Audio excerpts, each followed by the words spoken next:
So guys, what if Naruto met Ruby Rose and fallen in love? Special movie. Ruby Rose, 15 years old, has red-tipped black hair, a lithe and athletic figure, and was wearing a black and red outfit consisting of a red cloak, a corset, a blouse, a frilly skirt, black stockings and boots, with a belt holding large cartridges, and a magazine pouch for her transforming weapon that was currently in its compact form attached to her back. Crescent Rose, it was a high-impact sniper rifle that's able to a large scythe that's easily bigger than her. As she was finishing her annual visit at her mother's grave, she noticed something out of the ordinary. It wasn't the lack of grim activity that sometimes happens. No, it was the sudden darkness that overtook her surroundings, as if something was blocking the sun.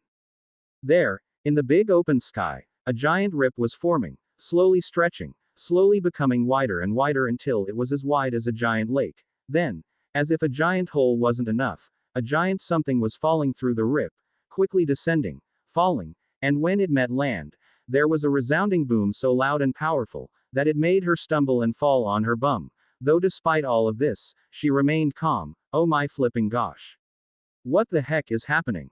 Yup. Perfectly calm. While she was not flipping out, the giant something was shrinking. It continued on to do so until it was the size of a tall teenager, which is exactly what it, or rather he is. He was 6 feet and 3 inches tall, with long and spiky sunny blonde hair. Strange red eyes that each has 3 concentric circles. Each having 3 comma-like symbols in them, a toned body build. And a peachy complexion. He also has 3 whisker marks on each cheeks.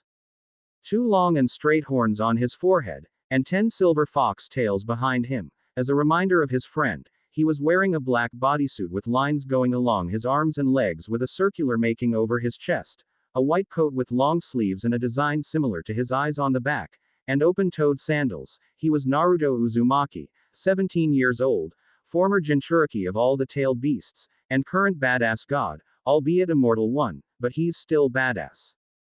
Gah. Fuck. That hurt. Naruto sweared, holding his throbbing head. Maybe he should train in his ocular abilities before he used them. Meh. Maybe after he got settled in this new place.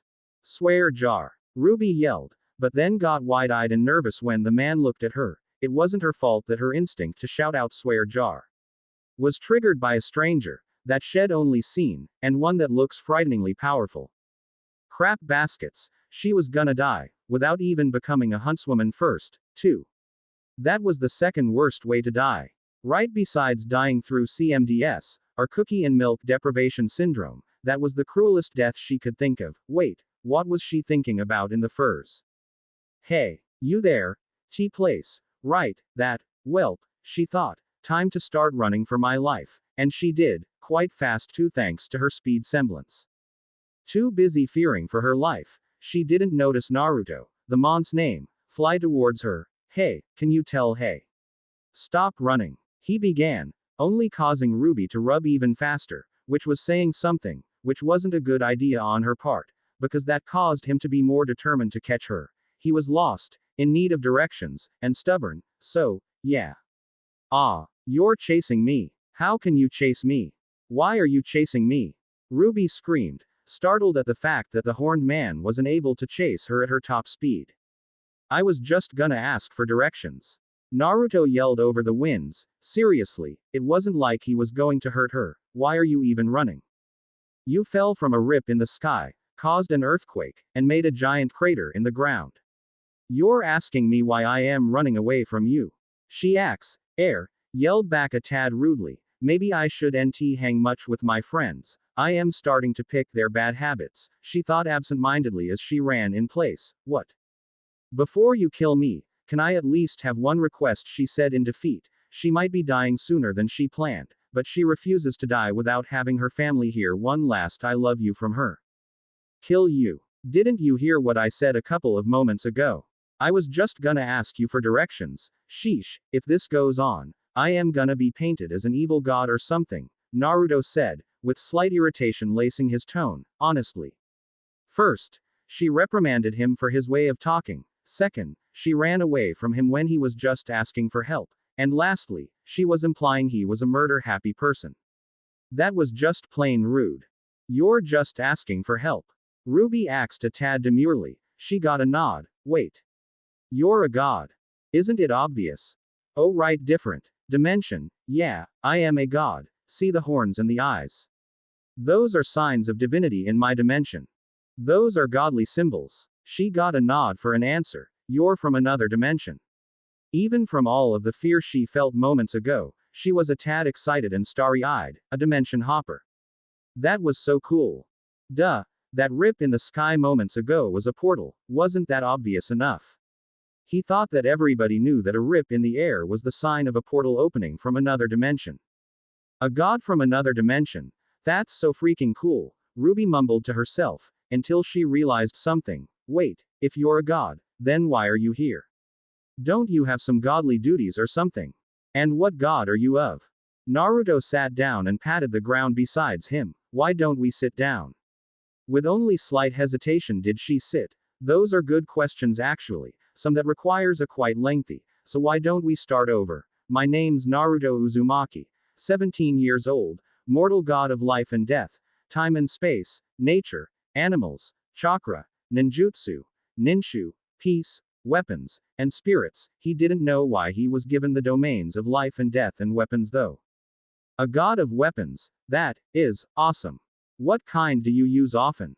Do you use transforming ones? It'd be so cool if it is. Can I see it? Can I? She rambled on and on, only stopping when she noticed his deadpan stare. With a sheepish look did she stop her rambling and introduced herself. Sorry about that. Anyway, I am Ruby Rose, 15 years old, and a huntswoman in training. Hey, you didn't answer why you're here, she pointed out with a frown. Red pout, an adorable pout. Well, there can't be two gods of the same title in the same place, right? See, we gods, at least the ones from my place, we look for our own place, because the place where I am from is like a crossroad, where no matter what, you'll always meet at least one god every century. I myself met 5 different gods, a descendant of 3, and an heir to 2, he bragged. What? It wasn't often that he bragged about his heritage and lineage. Besides, there were a couple more he didn't mention. When more than 2 gods meet, there's always conflict. So long story short, we avoid staying in our own dimension to avoid its destruction. So, questions? Yeah, how about the fact that no one's coming here to investigate the place? That. How about widespread illusion? Okay, but how can you be a mortal god? He stood up and offered her a hand. I am not eternal. I age like you do, but I am damn invulnerable, though, it's because when I die, I'll shed my mortality and be a true immortal. Next. What are you gonna do now? That's a good question actually. I am going to enjoy my life while helping others, maybe interfere with fate a couple of times and definitely hunt them down. Before Ruby could ask who's them, Naruto continued on, but right now. I am going TP look for the purest soul, bind myself with them, and maybe give them a gift, just for the hell of it. Bind yourself. So that this is where my spirit goes to, not my world. Any more questions? Where are you gonna be staying at? I don't know actually, but anywhere's good, cause I don't have any problems sleeping on any surface, ya know, I can always sleep in A4. Why don't you stay with me? Ruby blurted out without thinking. It was, after all, told by her father to help those in need, and a homeless foreigner is one in need. What? Really? I mean, that's very kind of you and all, but aren't you suspicious of me? At all. Shock and a slight of disbelief was lacing his tone. Here he was, practically a complete stranger, and yet she's offering him to stay at her home. No, not really. Maybe at first, but you're a good person. I can feel it. Besides, you need help, and I can help you, so why not? You're really beautiful, you know that. She sputtered and blushed, and moved to interrupt him, but he wasn't finished yet. He got down on one knee, and continued, the second I landed on this world, I felt every single being in it, and amongst the myriad of lights, you're the most brightest one that shines, the most pure one out there, the only one I could trust with my will and life. So, will you, Ruby Rose, give me the honor of being bonded to you, to be your life partner, your pillar, and you mine? She was about to say that that was a little too fast be chosen like that they just met, that it sounded too much like a marriage proposal, but her heart was pounding like crazy, and if there was one thing that her mother said that she cherished the most, was to follow her heart, and she still remembers what her father said about love. Love takes time sometimes, and sometimes it's sudden. You can't know how you'll fall in love or why you'll love them, but you could always feel who's gonna be your other, so just be patient, you never know. He, or she, I won't judge, might just be around the corner. Dodd. I was just asking what a crush is. Wait, who has a crush on who? My friend said someone has a crush on me, she mumbled. Who is it? Gah, I don't know. Look, Zweiss chewing the couch. So she refrained from saying no. If I say yes, are you gonna support me all the way through? Through high and low, he answered. Be my pillar of strength when I need it. I will never falter. Be always there for me. I will never leave you. Love me, she asked quietly. He smiled tenderly. At least she knows this is a lifelong bond always and forever. Do you love me now? I don't want this to be loveless. I am falling for you more as we're talking. The sincerity of his tone made her blush. Do you ever plan on using me? Are you using me now? I'd rather be immortal and die. Can you prove that? Instead of answering, he took her hands. Then, she felt it. His honest, his happiness, and his ever-growing love for her. And then, she saw his past, his joy, his anger, his sadness, his loyalty. She saw it all. To be trusted so explicitly felt so good and warm. She presented a hand to him, put a ring on it. He chuckled, gladly. Her hands glowed brightly, enough for her to close her eyes. As brightly it shone, it ended as quickly, and then she saw it, an elegant band of gold with carvings of strange, but beautiful symbols, and a ruby stone in the shape of a rose. Hee, a rose made out of ruby. Yengel loved the irony, and Dad will have a heart attack. What are we gonna tell my family? She panicked. Everything. I know you trust them, and that's enough for me. What if they don't agree? She suddenly grew worried. I mean, I know I practically jumped the gun, but I can feel you're my soulmate, so I am not breaking our bond. Then we'll ease them into it. What if? Hush now, dear, he got a blush from her. We're going through this together, alright? So don't get all worked up, Okay. Dear, she got him to widen his smile, which, in turn, made her blush grow. After a few moments of comfortable silence, he asks, so, what do you want? The wish. Yup. Anything at all, besides reincarnating your mother. Wait, why not? She asks, not really sad nor disappointed, only surprised. She figured it was kinda immoral to wake the sleeping. I was gonna do it. Rather my clone's already doing it. For you and her. 'Cause she was still in the mortal plane, staying at her grave, not passed on. So yeah, I gave her another chance. My mom heard everything. Oh geez, that was kinda embarrassing.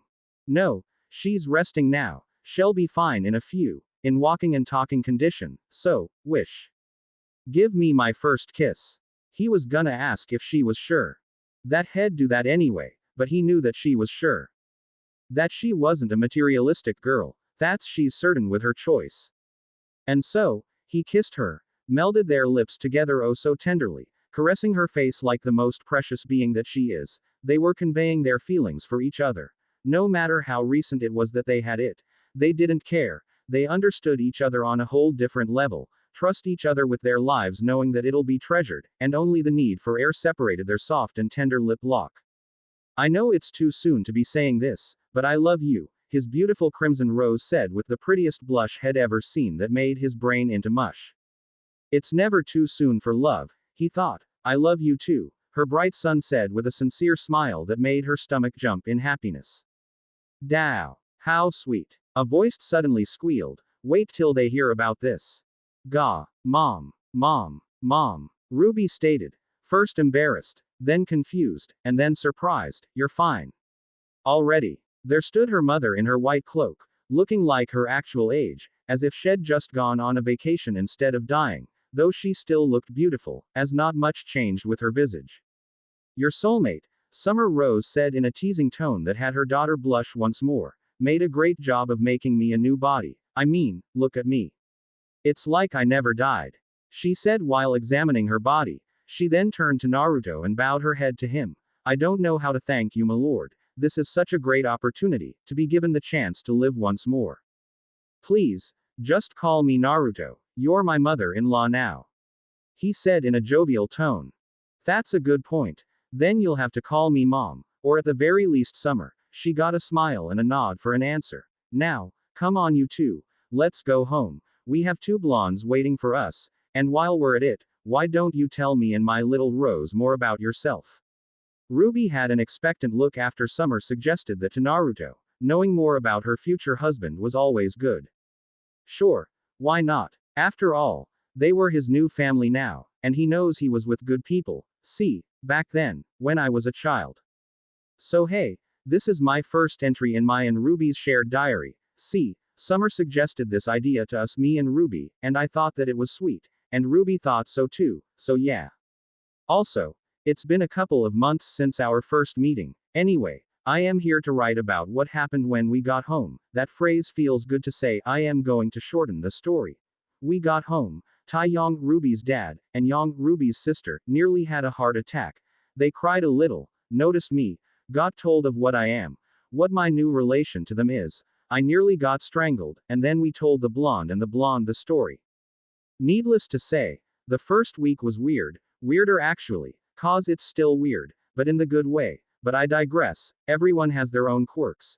Yang's and Taeyang's bad jokes and puns, that lady that looked like Madara, color scheme and all, she even has red eyes.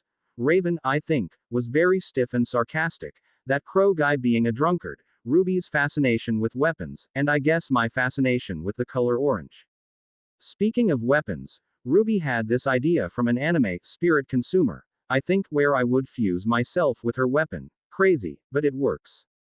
Anyway, we are going to Beacon. Well, technically it was only Ruby and Yang, but yeah, it was because she helped in stopping a robbery last week, and my wife was awesome. Oh yeah, we got married.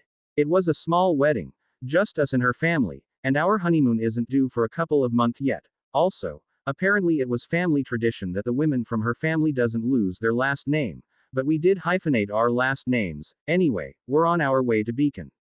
Oh. Are you ready? Got everything ready? Did you forget anything at home?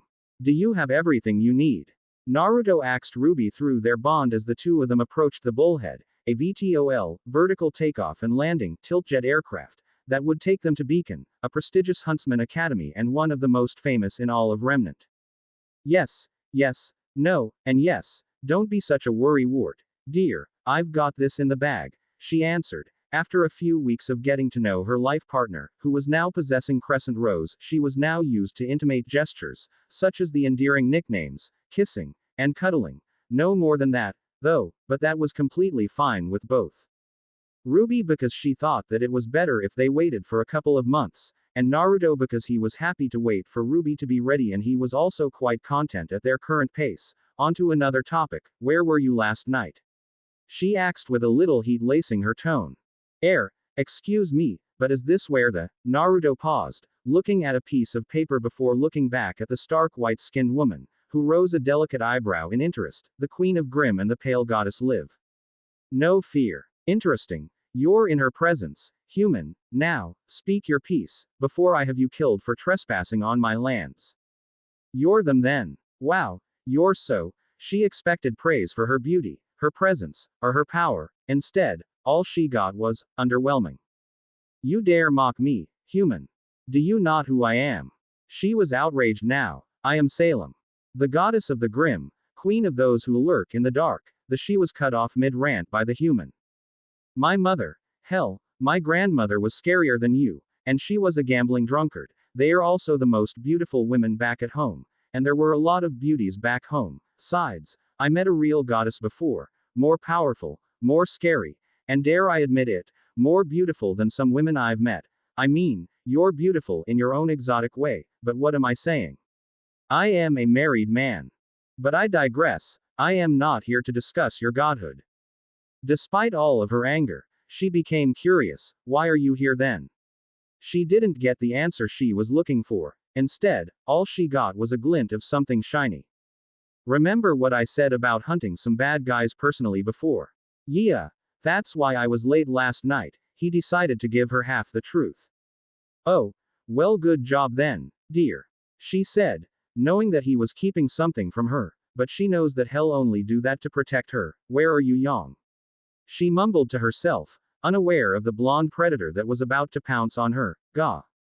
Ruby. What are you doing here? Her attacker let go of her and stepped back, showing them to be her sister, Yang. Let me guess, you were probably sad that we couldn't Yang out for a couple of years, eh? Eh? Yang nudged her sister with a teasing grin.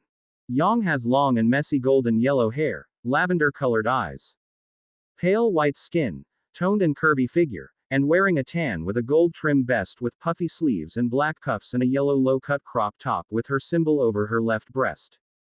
An orange scarf around her neck, fingerless gloves with her currently inactive shot gauntlets, ember silica, around her wrist, black short shorts with a brown belt around it and a pouch attached to the belt, a white symmetrical back skirt, and brown boots with orange socks if different lengths with a bandana wrapped around her left boot. Dang it, Yang. Ruby playfully shoved Yet's sister away. Stop doing that. Anyway, Naruto says hi. Is he here? Yang asks, looking around for her second favorite blonde, first one being her dad. She got a positive from her sister. Where is he, then? All Ruby only pouted. Weapon, aren't you gonna ask why I am here, though? Oh yeah, why are you here? She then leaned in, and whispered in a playfully accusing tone, you weren't intending on sneaking in, were you? What are you talking about? Of course not. Ruby shouted indignantly, not noticing Yang's playful tone. Before she could hit her sister for accusing her of such things, her conscience Naruto reminded her to tell Yang of her accomplishment, which made her stop, blink, and then puff her chest out in pride. I got invited by Professor Ozpin himself after I helped in stopping a robbery. She embraced Ruby once more, though a little tighter this time, only a little. Ooh, I am so proud of my little sister. Gah, Yang, you're strangling me. Let go. When she was free, she noticed the myriad of weapons. Oh, my gosh. Look at that, she's got a collapsible staff. Ooh, look at that girl. She's got a fire sword. Is that an EMP blast sword? Calm down. Geez, you're gonna make Crescent Rose jealous. While looking at Ruby's scythe in its compact form, she leaned in a conspiratorial way. Or was that your intention all along? When Ruby blushed and sputtered, Yang laughed her guts out. JG's. I was just kidding. Hee hee. Anyway, instead of looking weapons, why don't you look for a new friend to hang out with? Why would I do that? I mean, I have you here with me. Me also. Naruto butted in. Yes, you too. Ruby had to repress a smile at that, also a blush. Her husband was annoyingly sweet at times. Yang was then surrounded by a group of people, who were her, Yang's, friends. As Ruby noticed, Wheel, my friends are here and we have to catch up so I'll leave you to it okay. Okay. Bye. Yang blurted out as she and her friends were already a couple of feet away. Wait, where are you going? Are we supposed to go to our dorms? Where are our dorks? Do we even have dorms? Gua, I am so confused, help me out here. Okay. No, you don't have dorms, not yet at least, you'll have to go to the amphitheater first, and also. Yeah, luggage. 6 o'clock. Naruto tried to warn her, but she was a tad dizzy from looking around. What? Was all she could ask before she hit something and stumbled to the ground. What do you think you're doing? An angry voice demanded whose owner was standing over Ruby. It was a girl a few years older than Ruby, with a pale complexion, snow-white hair pulled up in an off-center ponytail leaning to the right, icy blue eyes with a scar running down her right one. She was wearing a pale blue bolero jacket that has a snowflake design on the back over a thigh-length dress with a combat skirt, a necklace, along with a pair of thin rectangular earrings, higher-heeled mid-calf wedge boots, and a small pouch attached to the back of her dress. Was it mentioned that she was looking downright pissed at Ruby? No. Well, she is, very much so. Sorry. Ruby quickly apologized, got up, and tried to help the girl's servants in cleaning up the mess. Sorry. Do you have any idea in how much damage you could have caused? Okay. She's pissing me off, Naruto told Ruby. Leave her be, it's my fault anyway, Ruby said back to her husband, while picking up a case of dust that she was about to put back into the cart, but it was snatched by the girl. Give me that. This is dust, mined and refined from the Shni quarry. The girl said in a haughty tone, opening the case to reveal vials of twinkling dust. Can see that, Ruby started to say, but the girl interrupted her before she could finish. What are you, brain dead? The girl acts, apparently dead till what Ruby was saying, as she took out a red vial from the case and shook it in front of Ruby's face. Dust. Fire. Lightning. Water. Energy. I know Tita. Ruby coughed because of the dust that wafted into the air and onto her face, causing it to be inhaled by her. I hope that isn't bad for your lungs, Naruto told Ruby with worry evident in his voice. Oh wait, the girl's still rambling. Are you even listening to me at all? Is any of this sinking in? What do you have to say for yourself? Because of the needless shaking of the dust vial, more dust particles flew into the air and into Ruby's nose, causing her to sneeze uncontrollably, which caused a reaction from the dust, which, in turn, caused a myriad of explosions right in front of the white-haired girl. Peef. HMHM. HMHMHM. Ha ha ha ha ha ha. Naruto laughed so hard that Ruby could feel him vibrating against her back, eliciting a shiver up her spine. While that was happening, the vial that the white-haired girl was holding flew and landed in front of another girl her age. The girl in question has long and wavy hair that's as dark as the veil of darkness. A light olive complexion that complements her yellow eyes. And a slender body. She was wearing a large black bow atop her head, a black buttoned vest with coattails, a white sleeveless undershirt that exposes her midriff with white shorts connected to her shirt, a detached scarf-like collar around her neck, black on both her arms with a detached sleeve on her right arm and a silver band on her left wrist, black stockings with a purple fade at the end, black low-heeled boots, with her weapon on her back. She picked up the vial and suddenly had a scowl on her face when she noticed the Schnee Dust Company logo on the side as she was reading a book, and looks over at the scene, where the white-haired girl, who's now covered in soot, was going of. Unbelievable. This is exactly the kind of thing I was talking about. The girl angrily yelled as she proceeded to dust herself off. I am really sorry. Ruby apologized, embarrassed, but the other girl continued to snap at her, furthering her embarrassment. Don't you know who I am? I am. Before she could continue her rant, she was interrupted by the bow-wearing girl. Weiss Schnee, heiress to the Schnee Dust Company, she began, causing the now introduced Weiss to puff out her chest, one of the largest producers of energy propellant in the world. Finally, some proper recognition, Weiss said smugly. The same company infamous for its controversial labor forces and questionable business partners, ever since her father took the reins, the black-haired girl finished. Someone doesn't like the Schnee, it seems, Naruto thought to himself. Ayuwa, how dare you? The nerve of, the girl shouted, but relented in the end, tired of dealing with them, and decided to storm off. Ruby turned to the black-haired girl. So, what's, only to find her walking away already. Your name, she sighed and plopped down on the ground. Why was it so hard making friends? Hey, chin up, dear, I am sure you'll make new friends soon enough. After all, no one could resist my wife's charm. What would she do without her husband? Thanks, dear. I don't know what I'd do without you, she said to him. Take notice of that guy, Naruto said in an amused voice. And there in front of her was the guy Naruto mentioned. He was tall, blonde, and had dark blue eyes. He was wearing a black hoodie with a white chest plate and shoulder plates, brown wrist-length gloves with exposes fingertips and small metal plates, dark blue pants with a white patch on the left knee, a sword on a sheath attached to his waist, and black shoes. Hey, name's Ark, John Ark, the now introduced John said to Ruby, helping her stand up. Ah, thank you. She stood up, dusted off herself, and faced John. I am Ruby Rose Uzumaki. You're half Bakwan. He asks, just for the sake of starting a conversation. No, why did you ax? Confused, she was for being asked a question. Well, that last name you said, he talked off. That's my husband's last name, she explained. It kinda does sound Bakwan. It probably is in this world. Went to that place, some parts of it looked like home, at least probably the hidden sand.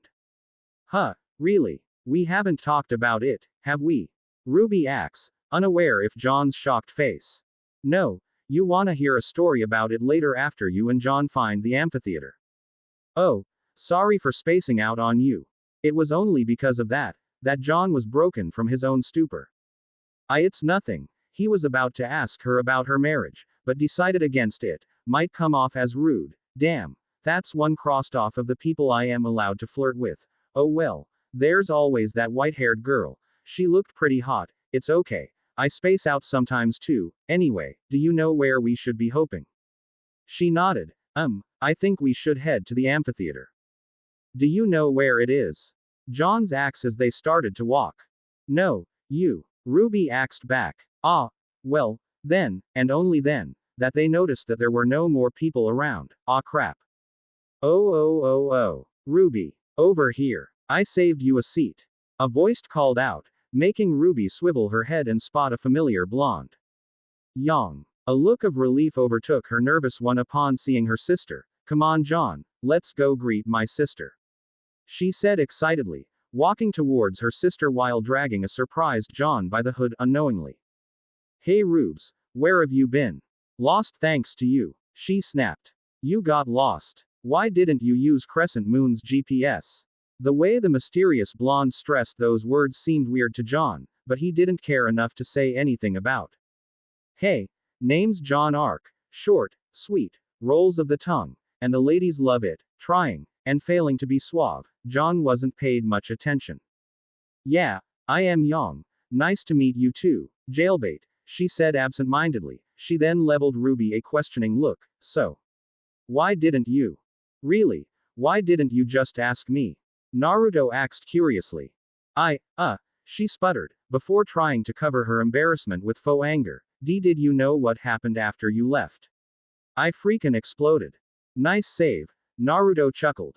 Thanks, I thought so too, Ruby told Naruto. Sheesh, meltdown already. Yang casted a worried exclaim upon hearing those words. No, I literally exploded a hole in front of the school. There was a fire. And I think some ice too. Ruby was practically panting by now.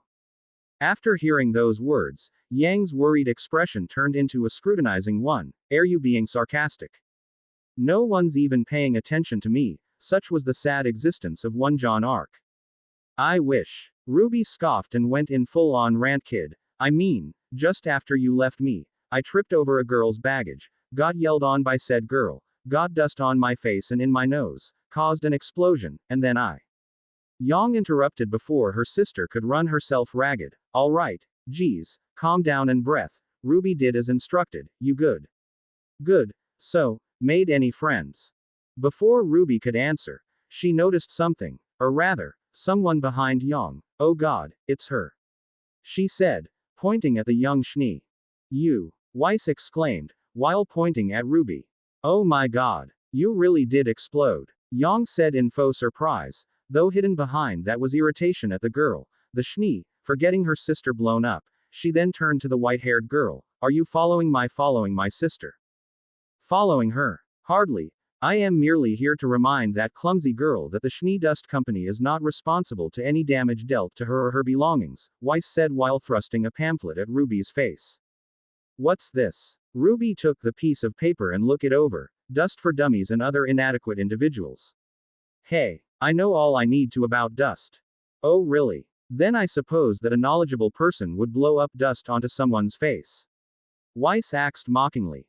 Ooh, a zinger contest. I love these things. Naruto said excitedly. Okay Rubes, copy me word per word. And she did. Oh yeah. Well I suppose that a knowledgeable person would shake a vial of dust in front of someone's face like a rattle then, huh? This made Weiss blush and shorter in indignation. It might be her imagination, but Yang could have sworn she heard a loud zing. From the background, before things could escalate further, Yang tried to put a stop to things. Alright, calm down you two, you're causing a scene, and they were. The students around them could be heard either chuckling or snickering, which made both Ruby and Weiss glow red in embarrassment, though one glare from Yang caused them to turn around. She faced the two embarrassed teenagers once more and spoke. You two calm now. Good. Now why don't you two reintroduce yourselves? I am sure you just got off of the wrong foot. Great idea. The teenage Rose said, wanting to defuse the situation, which she somewhat caused. Hello Weiss, I am Ruby. Wanna hang out? We can go shopping. For school supplies. Yeah, we can paint our nails, try on clothes, and talk about cute boys. Like tall, blonde, and scraggly over there. Weiss says sarcastically, jabbing thumb behind her, unknowingly pointing at John. Wow, really? Ruby asked with hope shining through her eyes, but faltered when Weiss' kind smile turned into a glare. No, she said plainly and made to leave.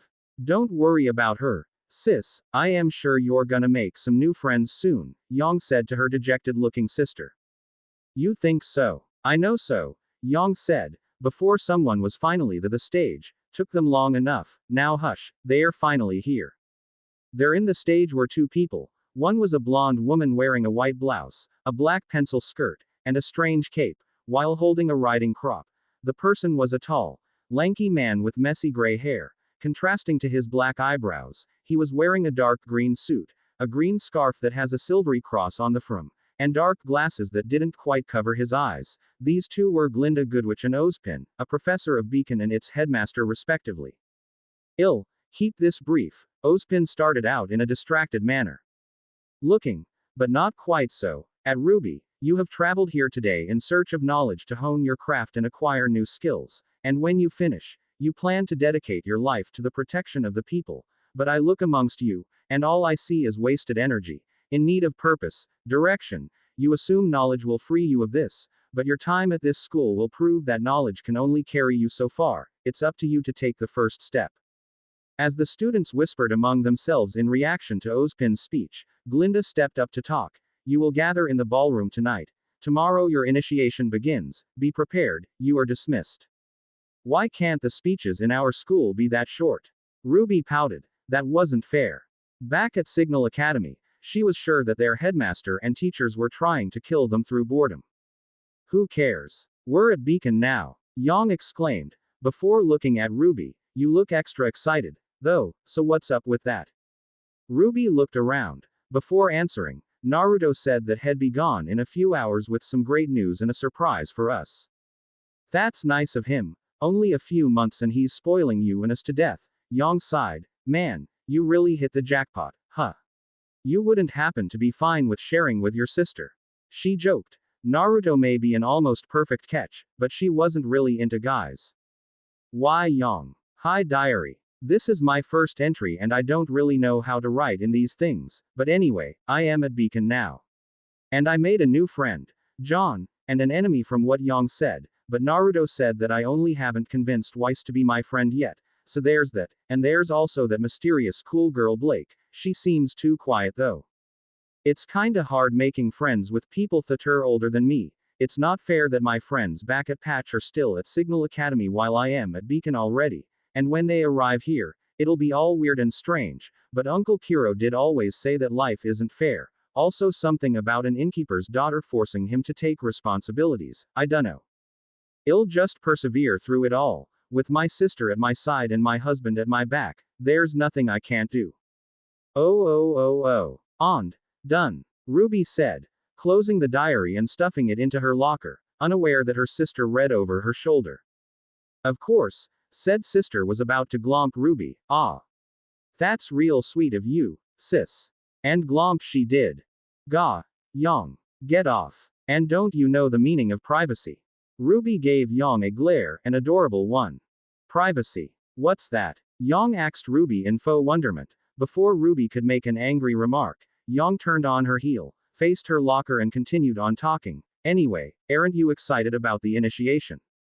Wait, initiation? What initiation? Ruby questioned. Where did you even hear that? I think we should work on a signal. Think we should work on our signal. Yeah, I thought so too, so a passing Oranget said rapidly to her black-haired companion. From her, anyway, so are you excited or what? Yang asked Ruby while finishing her get-up. Or what? Ruby answered awkwardly. Not because of her sister, rather because of her uncertainty. Her mind then drifted onto a topic that's been bothering her since morning. Where's Naruto? What's taking him so long? She thought. Seeing her sister's worried, red, constipated face, Yang decided to distract her. Hey Rubes, isn't that your friend? Jake, Joe, Jack, yeah, jailbait. That's it. His name is John. Be nice. The crimson girl glared at her sister, which caused Yang to bite the side of her cheek to prevent herself from swooping down and glomping her sister. Ruby, unaware of her sister's thoughts, turned to the muttering blonde. Hey John. Good morning. Whatcha up to?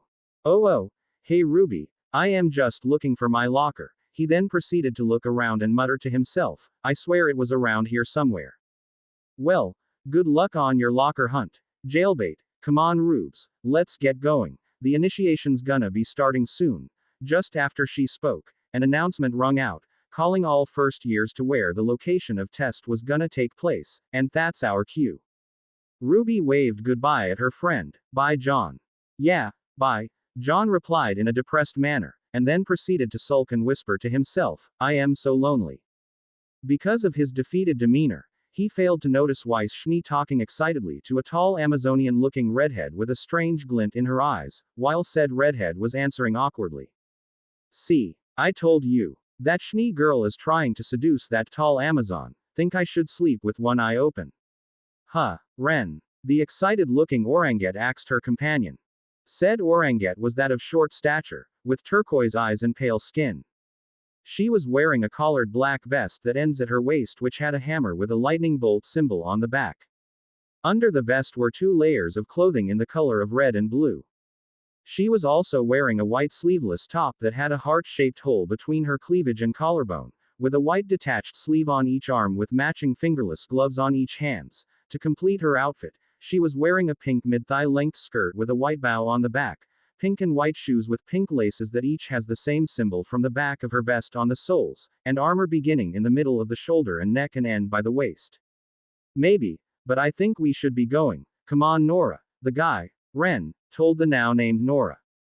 Lai Ren, as his full name is, has pale pink eyes and long ebony hair tied into a ponytail that has a magenta streak on the left side. He was wearing a dark green, diagonally buttoned, long-sleeved tailcoat that's red on the inside with black and gold trimmings that goes down the right side of his torso and forms a black collar and pink cuffs.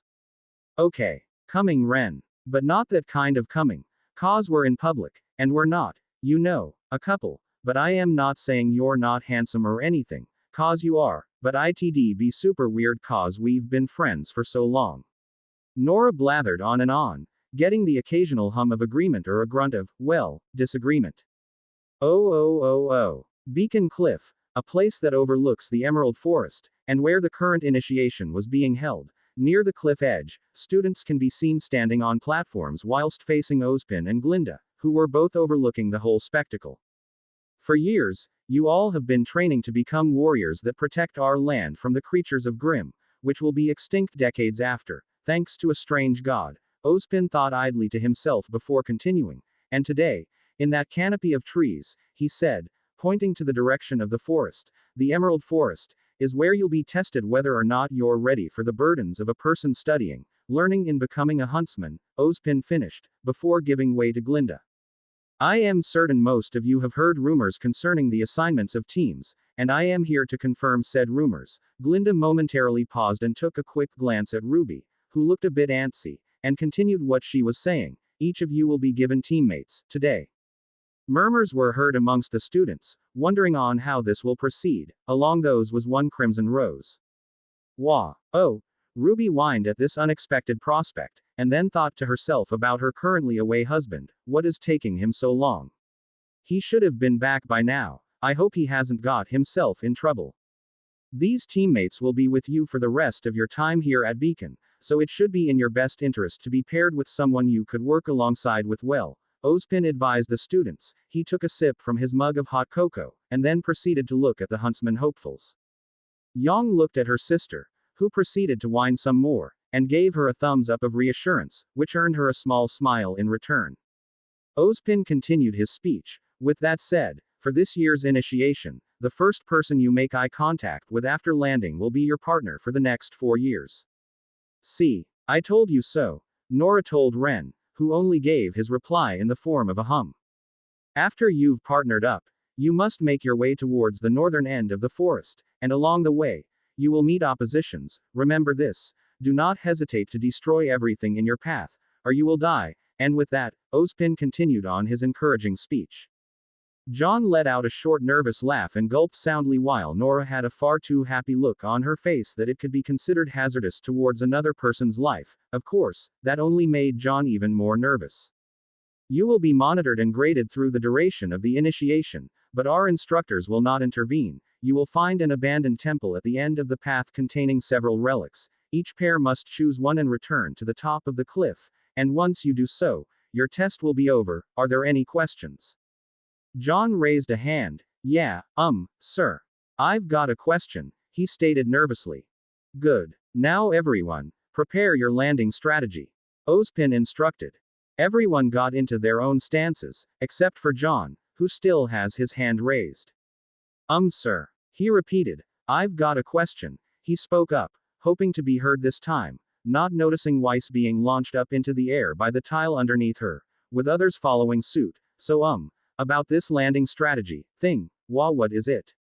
Are you, like, dropping us off or something? No, you will be falling, Ozpin answered nonchalantly. Oh, okay, John said, still not comprehending what the headmaster was saying, and still oblivious to what's happening around him. Did you hand out parachutes or something? Gyahahaha. Nora laughed excitedly as she was launched into the air. No, you will be using your landing strategy, Ozpin said to the blonde boy while Glinda gave John a calculating look while the next student, Ren, was launched. Yeah, John said, still not assured and still clueless, thought to himself, maybe I should ask more clearly. As he was thinking, Yang, a few students away from John, was preparing herself and gave her sister a wink, which earned her a thumbs up, and put on her aviator glasses before being launched.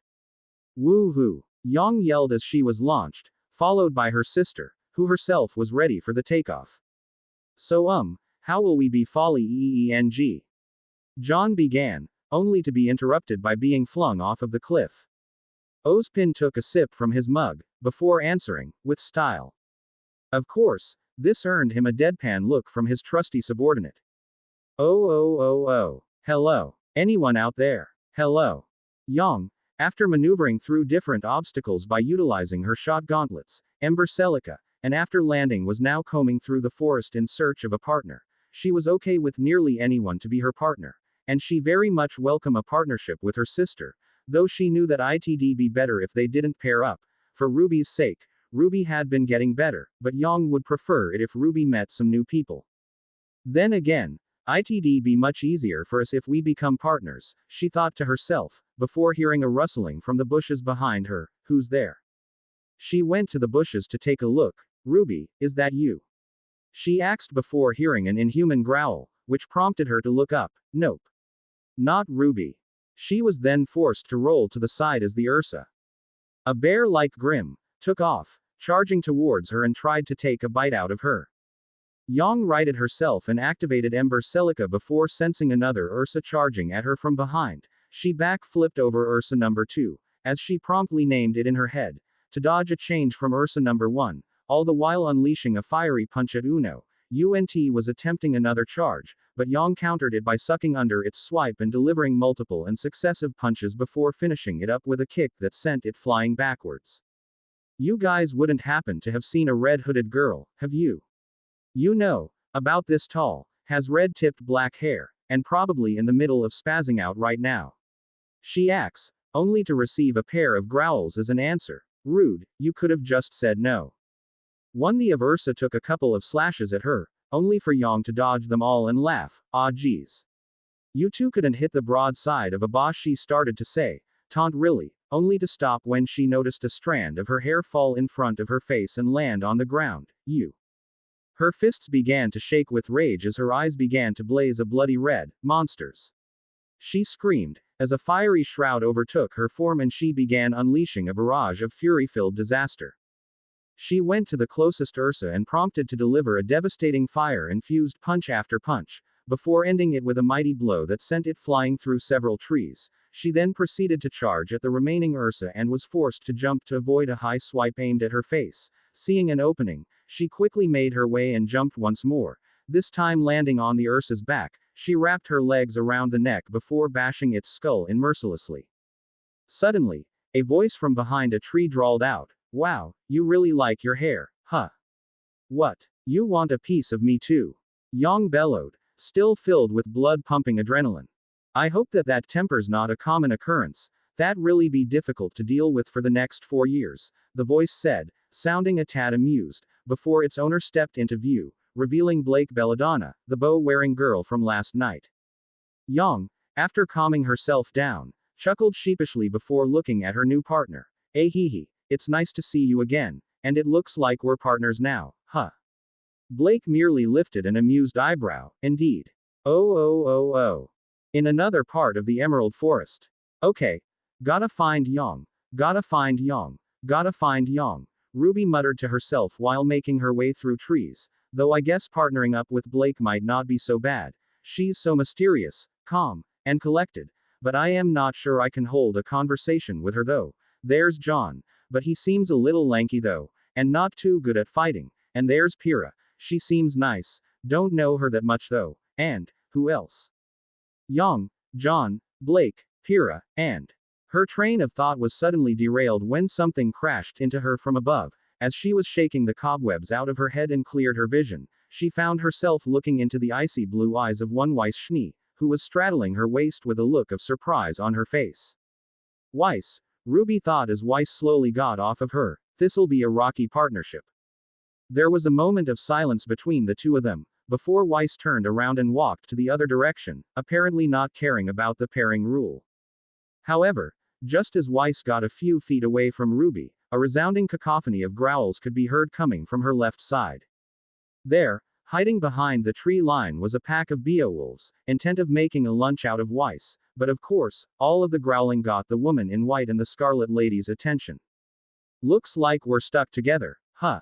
Ruby said as she unfolded Crescent Rose and took a stance. Seems like it. You better not hold me back, Weiss said as she prepared Myrtanaster, her rapier, while also preparing a glyph. Wouldn't dream of it. With that, the two began the would-be slaughter. Oh, are you sure about this? Pyrrha Nikos, the redhead that was talking with Weiss that morning, asked John, as they traversed through a dark cave lit only by John's makeshift torch, with John leading the way, as common sense dictates. Pyrrha was a tall person, standing at 6 feet tall with heels on.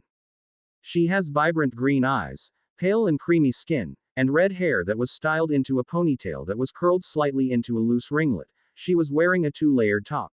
The top layer being a light brown colored, strapless top split divided vertically with some bronze patterns, the bottom layer being a low bronze versus neck. She was also wearing an elastic, red, A-lined miniskirt, brown opera-length gloves on both arms, and a red ankle-length sash wrapped around her skirt.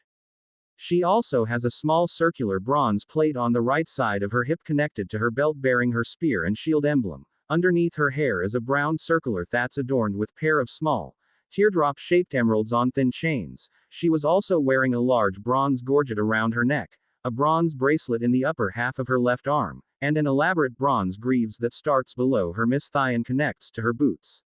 Right now, John said nervously, while glancing at the walls of the cave. No, not really. Why don't we head back then? She suggested, looking at the cave entrance behind them, before talking once more without turning around. And I don't think this is the location, it veers too far from north. John would have probably insisted on searching, delving further into the cave, but the numerous red eyes that were seemingly staring at them made him agree with Pyrrha's suggestion, though he couldn't voice it because of his fear. Pyrrha, noticing John's lack of response, turned to him to ask him again before noticing the many red eyes, run and live. John would have said something about what a brilliant idea that was, but it seemed like fear disabled his ability to talk. He did manage a small squeak of agreement though.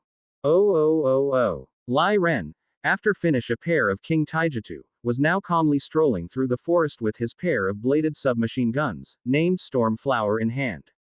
A strange sound then went out coming from a nearby tree. Guwa, he would have tensed and prepared himself if it weren't for the fact that he knew that voice. I don't think that's what a sloth sounds like, Nora, Ren drawled out with a small smile on his face as the culprit made herself known, by hanging upside down from a branch and poking his nose, of course. Boop. Ren reciprocated the action, smile still on his face. Yes, boop to you too, of course, he missed the slight blush on his best friend's face.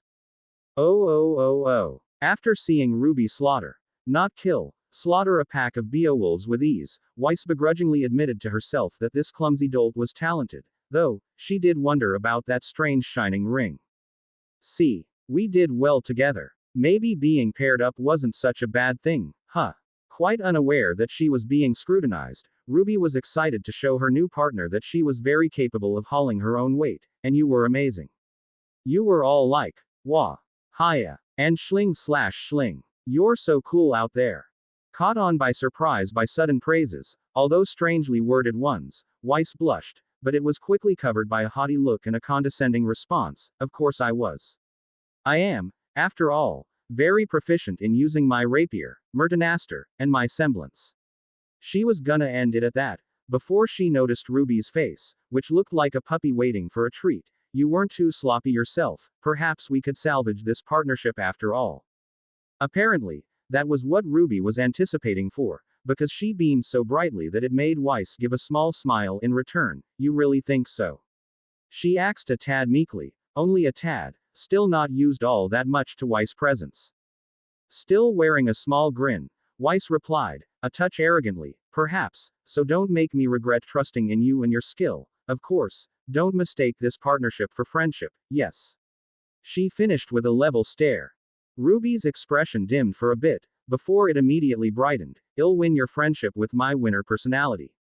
Sooner or later, we'll be besties, just like my husband said we'd be. Where is that dink, though? Oh. Somewhere, in the Pure Lands. Achoo. Those clones need to hurry. Ruby's getting worried, Naruto muttered to himself while preparing a big scroll. He then smiled. I hope they'd like my surprise, though. You're whipped, aren't you? Don't answer that, 'cause I know you are. Ha. Wait till I tell Kushina about this. A deep and powerful voice laughed out. Naruto gave the voice a middle finger. Screw you, Kurama, go to hell. We don't have a hell, you idiot. Right, anyway, since when were you friends with Mom, though? Thought you hated her. I am not friends with that hairless monkey. I merely find her more amusing to talk with compared to my crazy siblings, that's all. Yeah, sure bud, so what do you two gossip buddies talk about? Weren't you listening to me, you insolent whelp? We aren't friends. Of course you aren't. So I heard from Kushina, who heard from Makoto, who heard from Izuna, that apparently Madara. Oh. Looks like we're one of the firsts to arrive, Yang said as she and Blake were looking around the ruins. Wonder if Ruby already got here. It seems so, was Blake's simple response. You're quite talkative, aren't ya? Yang was met with silence and a deadpan look. She coughed into her hand to mask her amusement. That just proves me right. You don't mind if I take a cute little pony, do you? Sure. Go ahead. Blake started, blank look replaced with slight amusement. She then thought to something that was bothering her since she saw it. What's with your sister's ring? If you don't mind me asking, she seems to take very good care of it. Is it an heirloom? Wow, that's the longest sentence I heard you speak. But no, that isn't an heirloom. It is important though, she jokingly said first, before noticing Blake's creepy yellow-eyed blank stare and correcting her tone. How so? She was curious, not because she was interested about the story behind the ring. No, she was interested in the reason as to why a seemingly clumsy girl like Ruby be given such a ring. It looked very precious and expensive. It's a gift, and that's all Yang said, before thinking to herself, another person asking that question, she's probably gonna be surprised at the reason too. Why are they so surprised though? We hunters and huntresses tend to have shorter lifespans. Blake figured out that Yang wouldn't tell her the reason, so she stayed quiet, and that silence lingered for a couple of moments before Yang asked another question. Do you mind if we wait here a little longer? Yang got a shake of the head for an answer. Though, it wasn't long before someone disturbed the sound of silence once more. Iya. Hiya. Charge forward, my mighty steed. Charge. Gyahahaha. The ever-eccentric Nora said while riding atop a large Ursa, before accidentally hitting it with Monhild, a Warhammer grenade launcher combo, that she was swinging around. Ah, it's broken. Then, a second voice was heard, this one seemingly winded. Nora. Please don't do that again. Ever. It was the girl's friend, Lai Ren. He looked around and noticed that his partner was once again gone. That girl is gonna be the death of me, I just know it. Ooh, Nora said, now in the temple and starting at a golden rook relic before swiping it and started signing. Ha ha ha. I am the queen of the castle. I am the queen of the castle. Nora. Coming Ren. Nora said as she skipped towards her exhausted looking partner. Probably from dealing with that girl's antics, Blake thought to herself, before noticing the figurative elephant in the room. Ruins. Wait, did that girl just ride an Ursa? As Yang was about to answer, before being interrupted by a loud shout. Run for your lives, John said, as he appeared out of nowhere along with Pyrrha, while running away from two big Grim and a small pack of Beowulfs, a Deathstalker, a huge scorpion-looking Grim, and a Nevermore, a giant raven lookalike. Did those two just ran all the way here with all those femme chasing them? Blake asked, wide-eyed and shocked, but quickly recovered for the conflict that's about to come.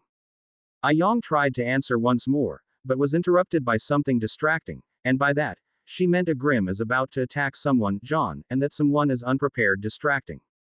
Luckily for John, a giant red and black scythe quickly ripped through the Grim, which is a Beowulf, with a couple of red rose petals were floating around, saving his life. The owner's voice then called out, looks like we arrived right on time, Weiss. Not waiting for a response, Ruby Rose quickly made work of the monstrous werewolves along with everyone else, who started attacking after hearing Ruby speak. Unknown to everyone else, Ruby was currently talking to someone who's in trouble in her opinion. Why did you take so long? Naruto tried to explain himself before Ruby cut him off. Did you know how worried I was?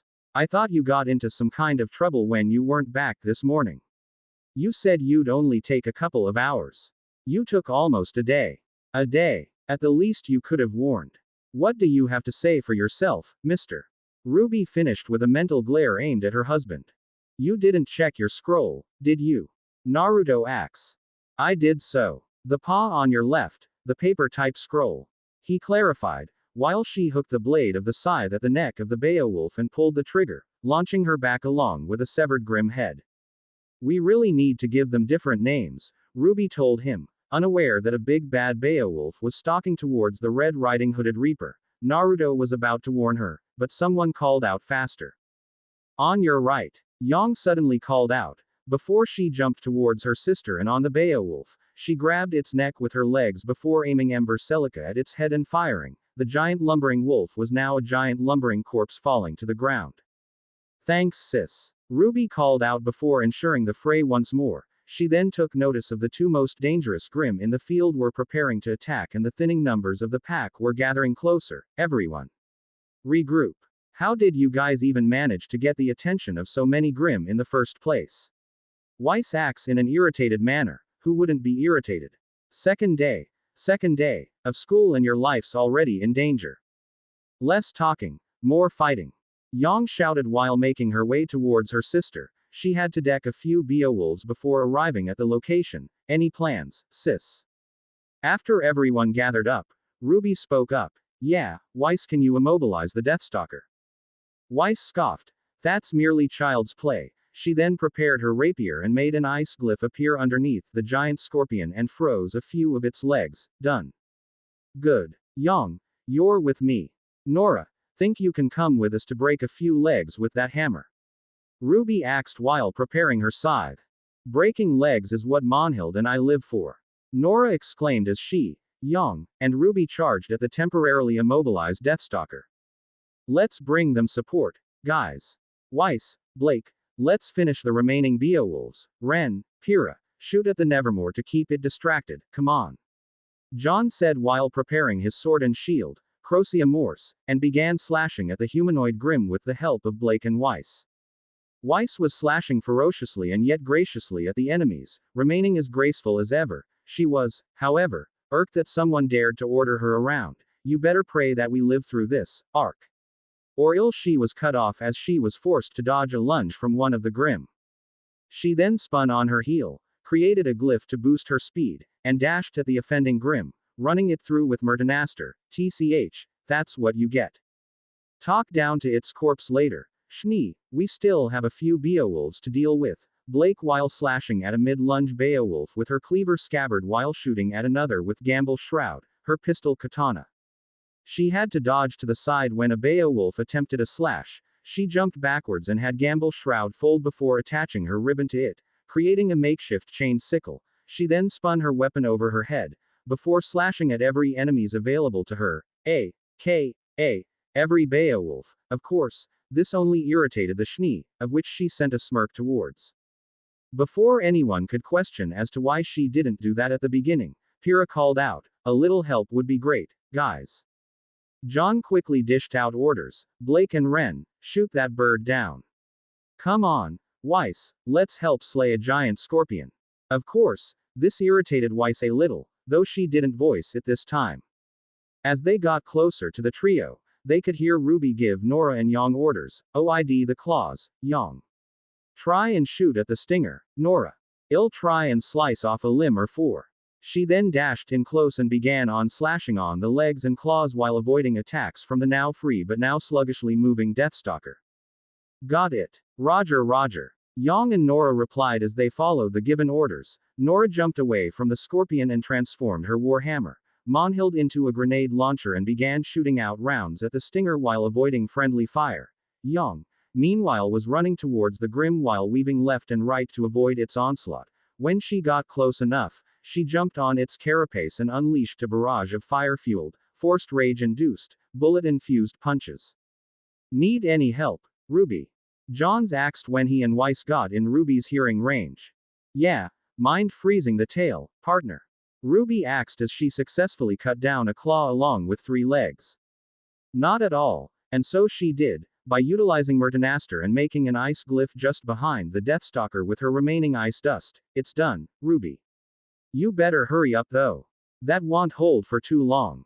Not even a week of meeting each other and they're working great together, like a well-oiled machine," Naruto thought, observing everyone, taking in their fighting styles, and assessing their skills. "They're better than the old Team 7, Hope being Hokage's giving Sasuke white hair."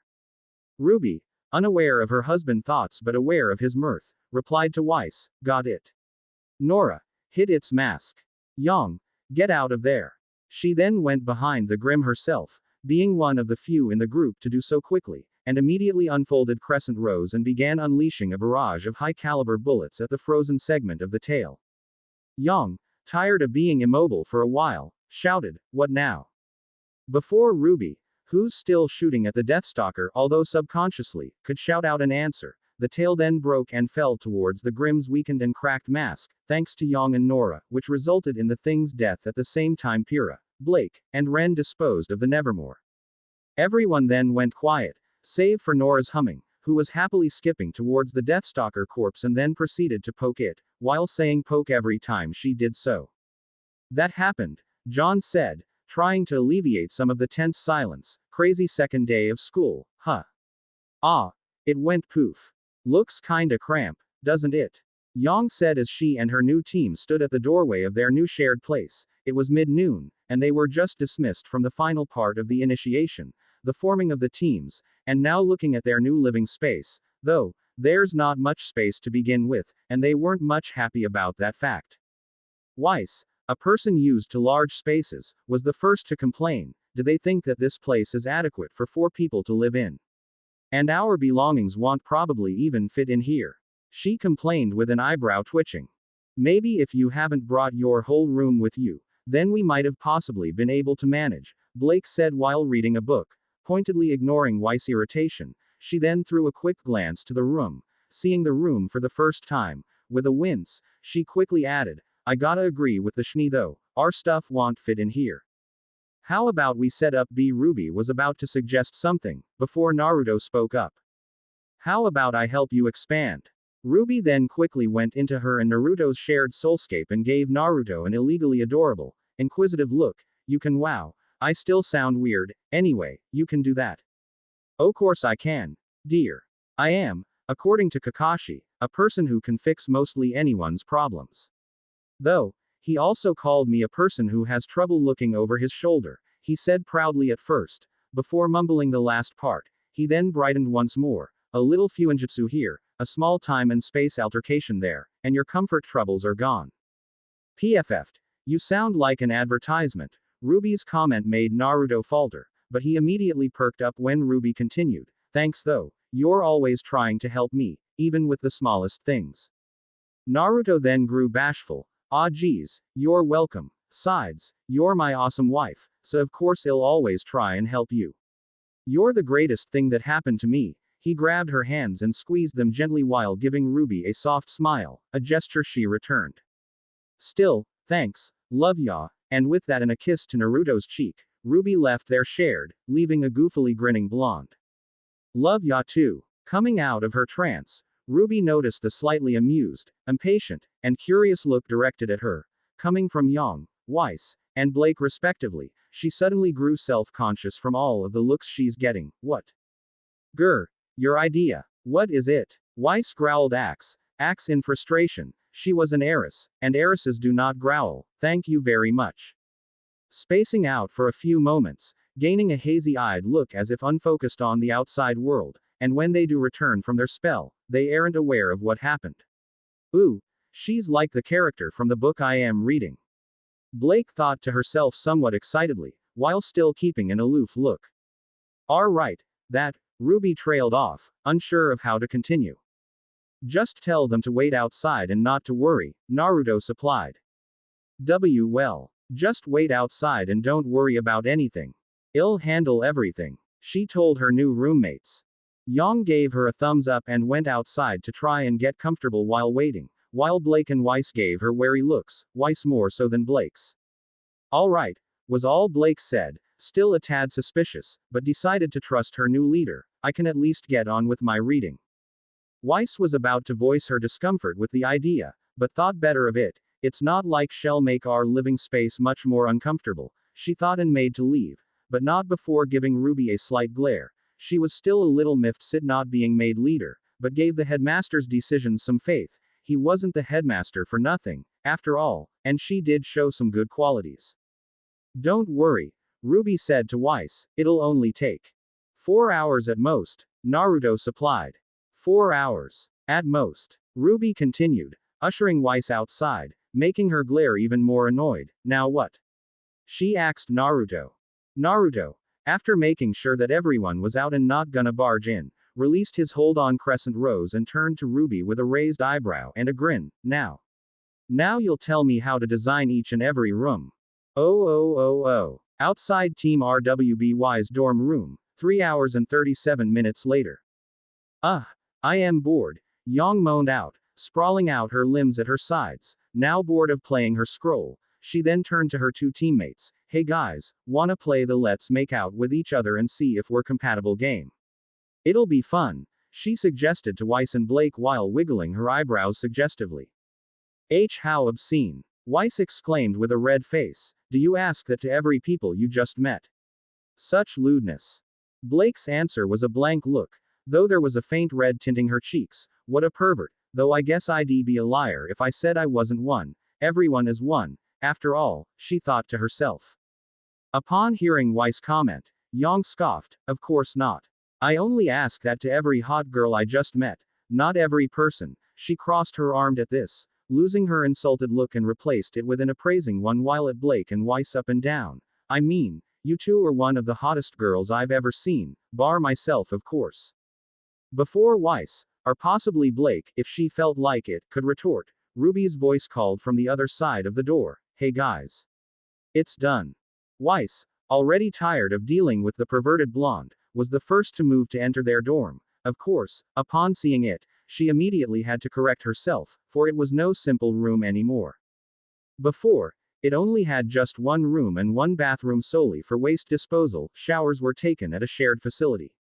Now it has a living room, which has 2 couches, 1 loveseat, a coffee table in the middle, a television attached to wall, and a shelf of books right aside by the TV, and 2 corridors, one leading to 4 doors, 2 on each side, which she assumed were their rooms, while the other has 5 doors, 2 on each sides with the last one at the end of the corridor, looking ominous. Okay, how did you do this? Weiss said after a couple moments of awe, indicating to their new door. Not one anymore, more like an apartment. Please tell me there's a gaming room in one of those doors. Yang, the one who asked the question, was pointing at the corridor with 4 doors. Nope. Those are the bedrooms, Ruby said, before pointing to the other corridor. The recreation room is over there. Sweet. How is this even possible? Is this her semblance? Then what kind of semblance is it?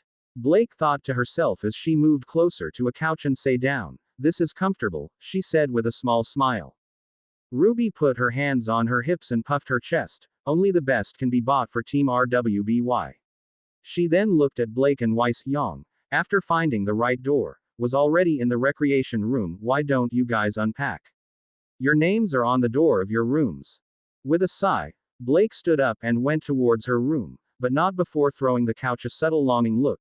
Goodbye for now, comfy couch. Very well, but what will you be doing?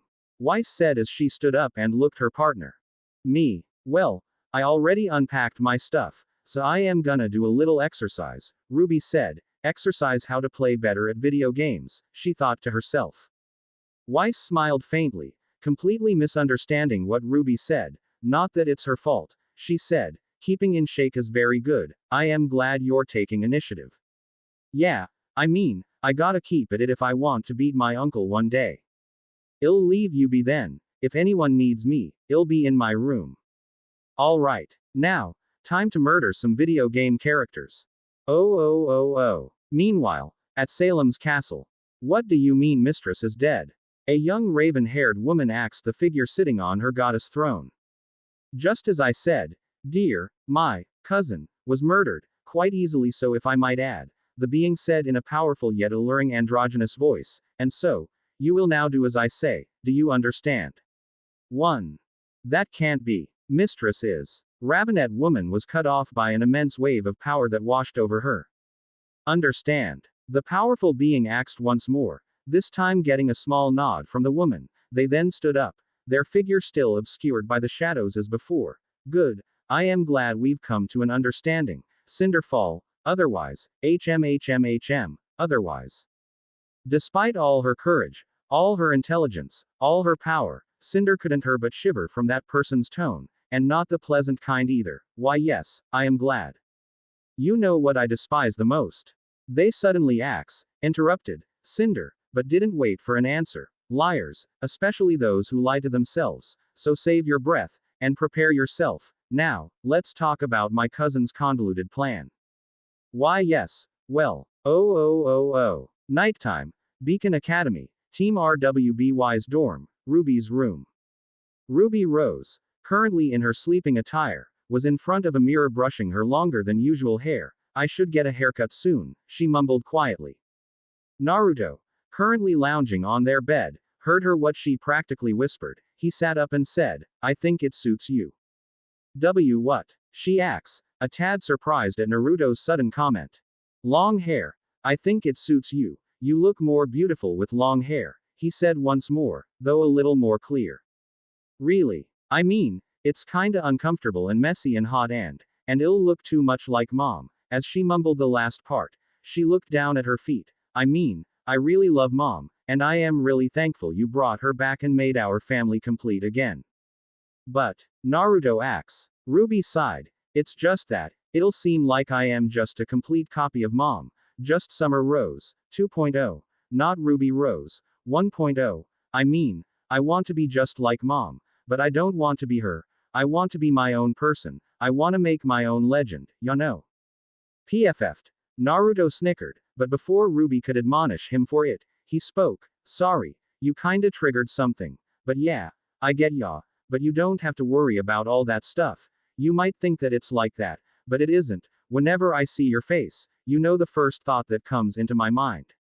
What? Ruby asks. That I am lucky that I am married, bonded to you, the most unique person I've ever met, a one in a million lifetimes. You might look like an amalgamation of Summer and Taiyang, but you're your own person, believe it. He finished looking at Ruby from across the room. He then laid down and Ruby joined him not a minute after. I am still having my hair cut, Ruby said after a few moments of silence. She then added, it's uncomfortable. If it wasn't for his wife's adorable yet still terrifying glare, Naruto wouldn't have relented. Fine, I still stand by what I said though. After a few moments of silently laying down and being spooned by her husband, Ruby suddenly remembered something. I just remembered, why did you take so long? And no, I didn't have the time to read the PT scroll. Well, besides getting caught up in otherworldly gossip, packing up your and Yang's souvenirs took a while. And no, I'll give it to you tomorrow evening. Also, I've got great news. Ruby then sat up and looked at her husband. What is it? She asks. I am pregnant. Ruby's answer to that was simply a deadpan look, which got her husband to correct himself. Sorry, but you kinda set that up. He cleared his throat when Ruby's blank look impossibly intensified, and spoke once more. Anyway, I can finally walk freely in public. Ruby's blank look shattered. Really?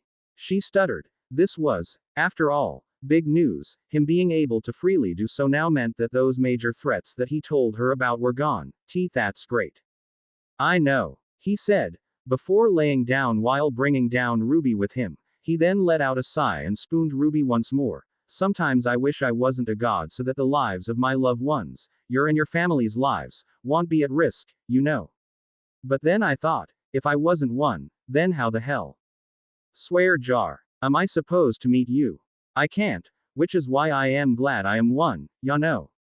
So I guess I'll just have to protect you all. Where did all that come from? Ruby asks. Don't get her wrong. She was touched by what he said, but he just said that out of the blue. I dunno, maybe stress. He suggested. Maybe I am reassuring myself. Maybe it's my fear talking. Fear of losing you guys to people who are out to get me. Ruby rolled herself and looked at Naruto in the eyes. She said, there's no need to be scared. You know that we can protect ourselves, and if it's an enemy out of our league then we know. I know that you can defeat then. You won't lose us, you won't lose me, not even after 100 million lifetimes, and if I do get lost.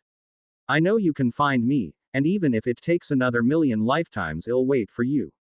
And I will never keep you waiting, he said. He then lowered his head and touched his lips to hers, sharing a tender kiss with his wife. When the kiss broke, he looked at the silver pools that were Ruby's eyes, and said, I love you, you're the greatest thing that ever happened to me, you're my most precious person, and I will never love another, even if I reincarnate I'll just go back to you, my precious gemstone. I love you too. I don't have anything to say besides that. Hey. Ruby ended with a red face, from what Naruto said, and an awkward chuckle. Hee. Alright, he said. He then shifted Ruby so that she was facing the way he was and brought her close to him. He reached over and turned off the bedside lamp, kissed Ruby's head, and whispered to her, good night. G night. Oh. The next day, Team RWBY's dorm. It was early in the early, with the sun having just risen, birds chirping, and 4 ringing alarm clocks each accompanied by groans. As the 4 girls were slowly getting in their feet, a blonde could be seen cooking and singing, and shaking his booty, in the kitchen with an orangutan sitting at the kitchen table waiting eagerly. Making pancakes. Mackin pancakes. Making pancakes. That's what I love to make. Mackin panka morning Ruby. Yang and Ruby's teammates. He cut off his song as he noticed Team RWBY slowly trudging into the kitchen. Weiss and Blake immediately went stiff and made a move to prepare themselves against the horned and tailed stranger, who was wearing a frilly pink apron. Ruby and Yang, however. You do know it's too damn early, right? Screw that, I am up now anyways, you cookin' banana pancakes. Yang asks, getting a nod for an answer. Sweet. Ruby, finally awake enough, sat down at the table besides Yang. Morning Naruto. Yang, Blake, Weiss, Nora. Wait, she said, finally taking notice of the eccentric orangutan. What are you doing here? Well, as Nora was about to start explaining herself, a voice cut her off. There are 2 strangers inside our kitchen. Are seriously asking one of them what they are doing here. Weiss asks in an indignant manner. She continued, what if they are here to kill us? Or worse. Kill me, too. Naruto had a deadpan look on his face that Ruby, Yang, and Blake also had, and faced Weiss, while still flipping pancakes. If I wanted to, I could have done that while you were asleep. He faced the stove again before continuing, and the only ones dying here are your taste buds, cause they're gonna be drowning in flavors. He finished with a flourish of the spatula he was holding, eliciting a giggle from Ruby, Nora, and Yang. Also, we worked with Nora yesterday, remember? Yang reminded Weiss. Naruto then handed her a stack of pancakes. Thanks. Ooh, where's mine, Foxy? Nora asked while raising her right hand. The young blonde man handed her her plate. Thank you. Strawberry pancakes. Thanks, dear, Ruby said after receiving her own stack. oblivious to the shocked face of Weiss and Blake's wide eyes. Nora, well, she's Nora, Nuff said. Dear. What do you mean, dear? Who is this? What's he doing here? And will you stop cooking pancakes for a freaking moment? Weiss Skria questioned. Again, she was an heiress, and heiresses never scream. After a moment of silence, Naruto asked her, so you don't want pancakes? Well, what do you want? I can make you some French toast, if you want. Finally giving up, Weiss said, why you know what? Yeah, that actually sounds nice. She then sat down next to Ruby and sighed, morning everyone. Naruto then looked at Blake and motioned to an empty sit with a plate waiting in front of it. Sit down, yeah. And what do you want? Pancakes, waffles, hash browns, French toast. Just say it. Blake, completely weirded out by the situation, just plopped down tiredly on the indicated seat. Do you have any fish? With eggs if able. And frying. Naruto then created a clone to take over the stove, pointedly ignoring Weiss and Blake's wide eyes, and sat next to Ruby and began eating his own plate of pancakes. After a few moments of tense silence, he spoke once more, so, how was yesterday? Before anyone else could answer, Nora did it for them, with a full mouth and wild hand gestures. Yeah, not going through that hellhole that's called Nora's imagination. Back to the story. Before Nora could continue on recalling her version of what happened, Weiss interrupted her. I really hate to interrupt you, but it seems that out time is lacking for you to finish your take. We must take our showers now. She then rounded to the still eating Naruto with a finger pointed at him. And don't think I've forgotten about you, stranger, IWI. Stranger. Ruby said. He's no stranger. Well, maybe to you guys, but Yang and I know him. Then who is he? Blake asks, finally finished with her wonderful breakfast. He's my husband. What? Congratulations. Were the reactions of Blake, Weiss, and Nora respectively. The first two then looked at their team leader with shocked faces. Before the two could ask her their questions, a shifty ringing sound could be heard. You five better start getting prepped. It's 8 sharp, 1 hour until classes, he said, spurring Team RWBY to go to their rooms, leaving Nora, who was still eating, and himself who just finished, in the kitchen. He then looked at the happily munching Valkyrie with an amused cock of an eyebrow. Want more pancakes? Yes please. Oh. Explanation S. Weiss and Blake's eating some strangers cooking. Well, some of you might say that they are too trustful for two people who are training to be monster killers. They aren't. They just trust Ruby and Yang. And the sisters trusted the stranger and so did they. Stupid logic, I know, but it actually happens more often than not in the real world, meeting a friend's friend and becoming friends with the person as an example. Blake and Weiss' lack of reaction to Naruto's tails and horns. They noticed, they just have some manners, and no one asks a stranger about a physical aspect, that's just rude. Like, hey, I just noticed that you have small breasts, thought I'd let you know and ask why. See? Rude. Even more shitty content than usual. I said mental block up there because I've been having some troubles thinking and putting what I thought into words and writing those words. I have ADHD and schizophrenia, so yeah, it'll be explained down there, yeah, just scroll downwards. 1. Try and guess who this person is. A clue is 1. The title summary. 2. I was gonna have Weiss say, maybe they are here to kill us. Or worse, have us expelled. Somewhat like Hermione Granger. But then I thought, fuck her and her lines. Then I remembered what Emma looked like. So yeah, we're back. A voice called out accompanied by knocking. Now, he said, walking out of his and Ruby's room to greet Team RWBY, hey guys. Yang, after returning his greeting, went towards the kitchen, while Weiss and Blake just stared at him. Ruby gave him a peck to the cheek and proceeded to plop down on the love seat, arms at her sides. Today was exhausting. She groaned out. Yeah, what happened? Naruto asks, heading towards the redhead and proceeded to take her off of it before sitting down and placing her on his lap, letting her lean on him.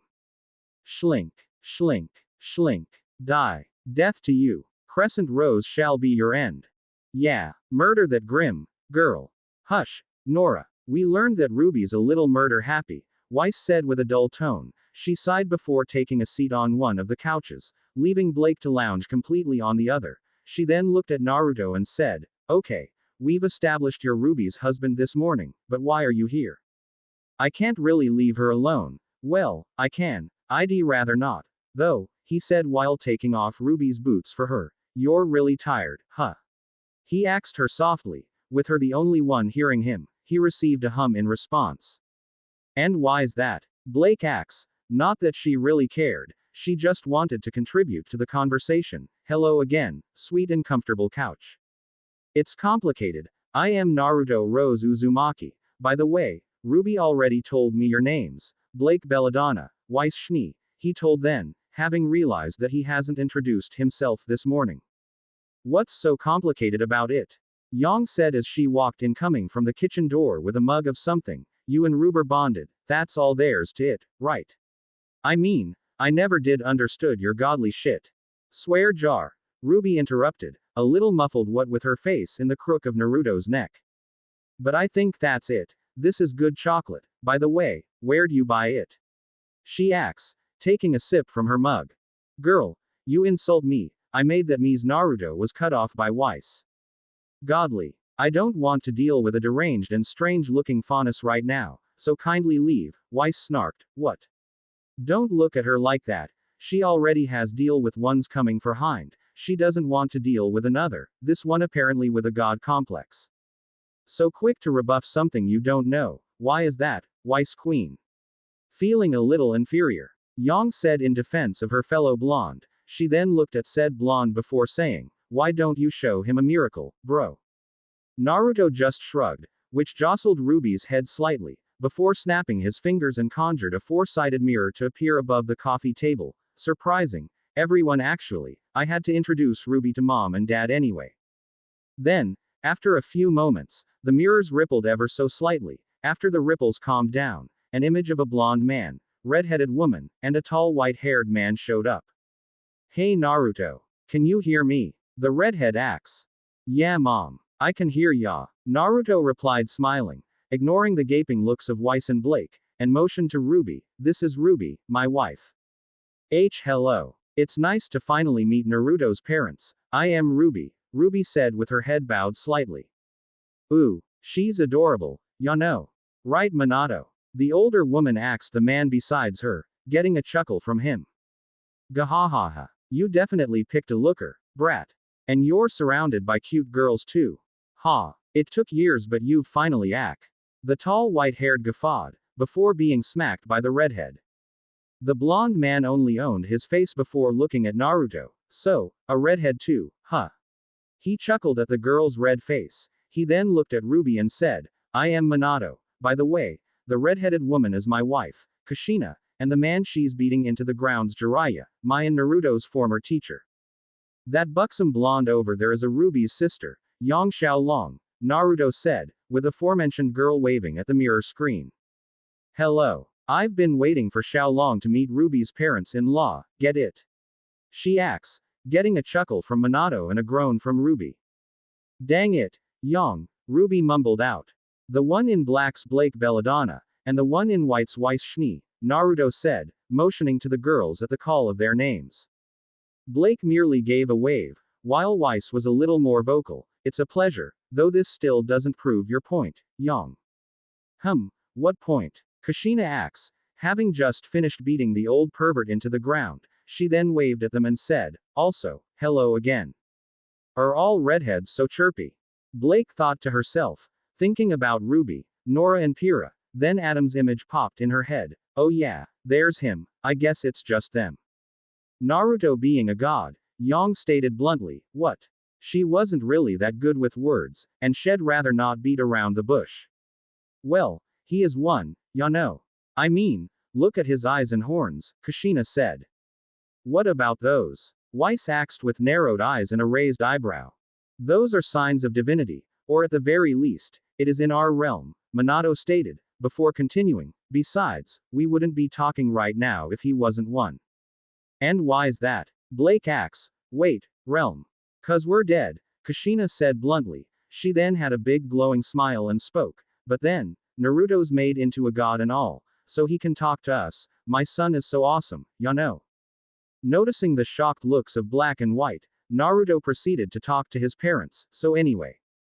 Oh. After introducing his parents and godfather, Naruto then introduced the tailed beasts who were just passing by, further sending Monochrome into shock. After getting over their shock, they immediately tried to apologize to Naruto.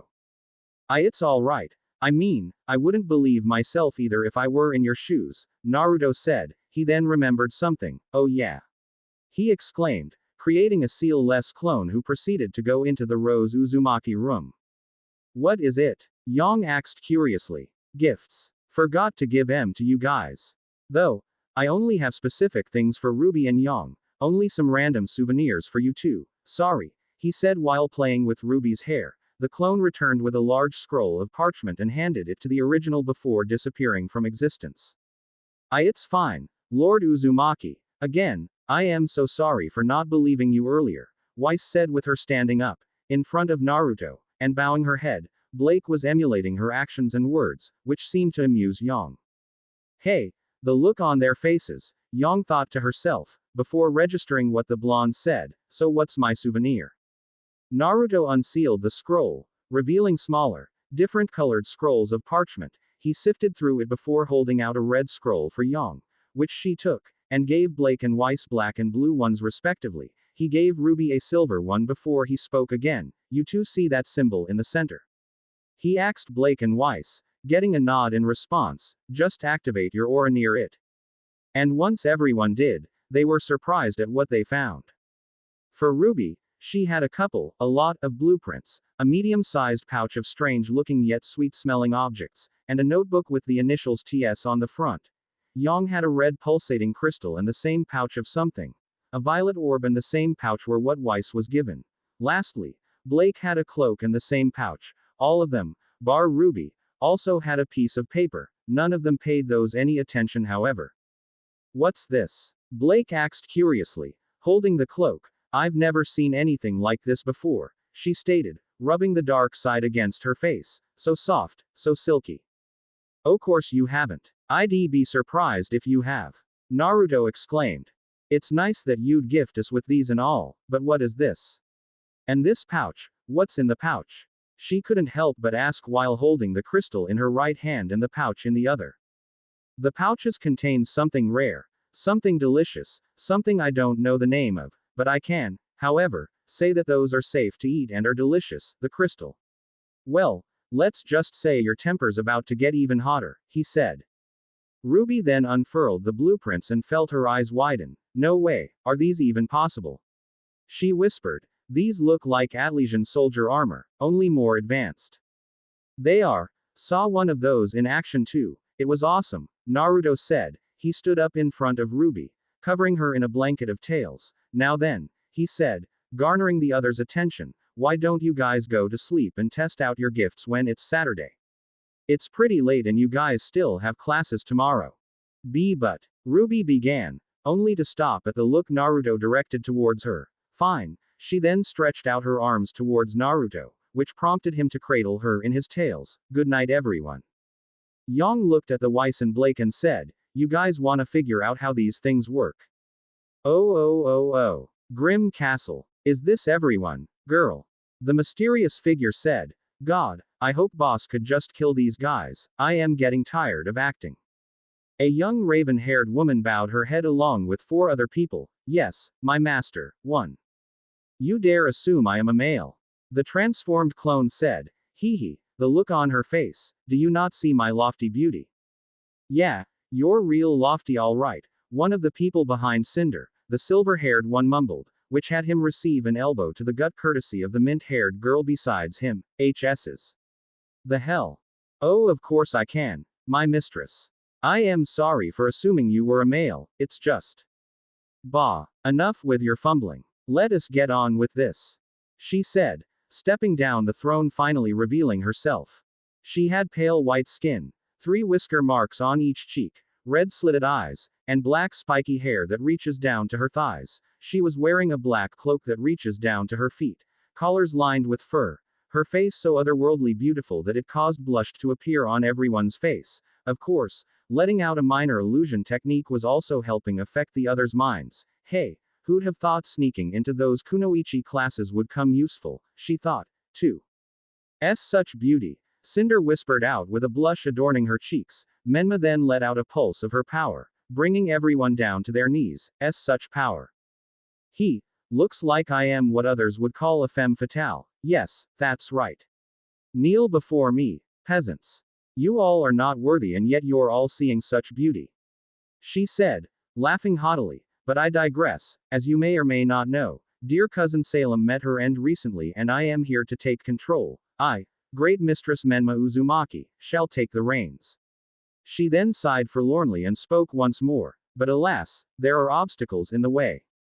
She's kinda egotistical. Emerald, the mint-haired girl thought, but if Mistress Cinder is following her, then I would too. I wonder if she'll reward me if I am good, she added with a mild blush unnoticed by all except by Menma. Cause, you know, she's a clone of a shinobi. What are the problems, mistress? Cinder asks. What a bootlicker. One of the others thought. This was an orange-haired one, Roman Torchwick, an infamous thief. Aside from your hideous clothing, my handsome and strong brother is here with us in Remnant, she said in a sultry voice, causing blushes to appear once more. My handsome creator. 3. Cinder tried, and failed, to contain her blush. She then said, what are we to do to him? You. Do something to my great brother. Ha. Such hilarity. He cannot be trampled by anyone. Not in power. No, which is why we are going through another route. Seduction, she said. Oh God. This is too easy. What? Cinder asks, why not just threaten someone close to him? Oh, or find his weakness. Are you questioning my methods, girl? Menma said with a flex of her powers. Man, Pervy Sage was right. I am awesome in acting. And no, my mistress, please forgive me for my impudence. Cinder bowed her head. I'll let your impertinence pass this one time. Fall. For now, we must talk about how to captivate my cousin's heart. She then noticed that the silver-haired teen was raising a hand. What is it, foul hairless monkey? My name's Mercury Black, he gritted out. And why are me and Roman still here? It's Roman and I, you uneducated whelp. Besides, I still need some bumbling idiots to cater to my every needs, Menma scoffed, before sitting down on her throne once more. Now, let us discuss our plan without any more distractions.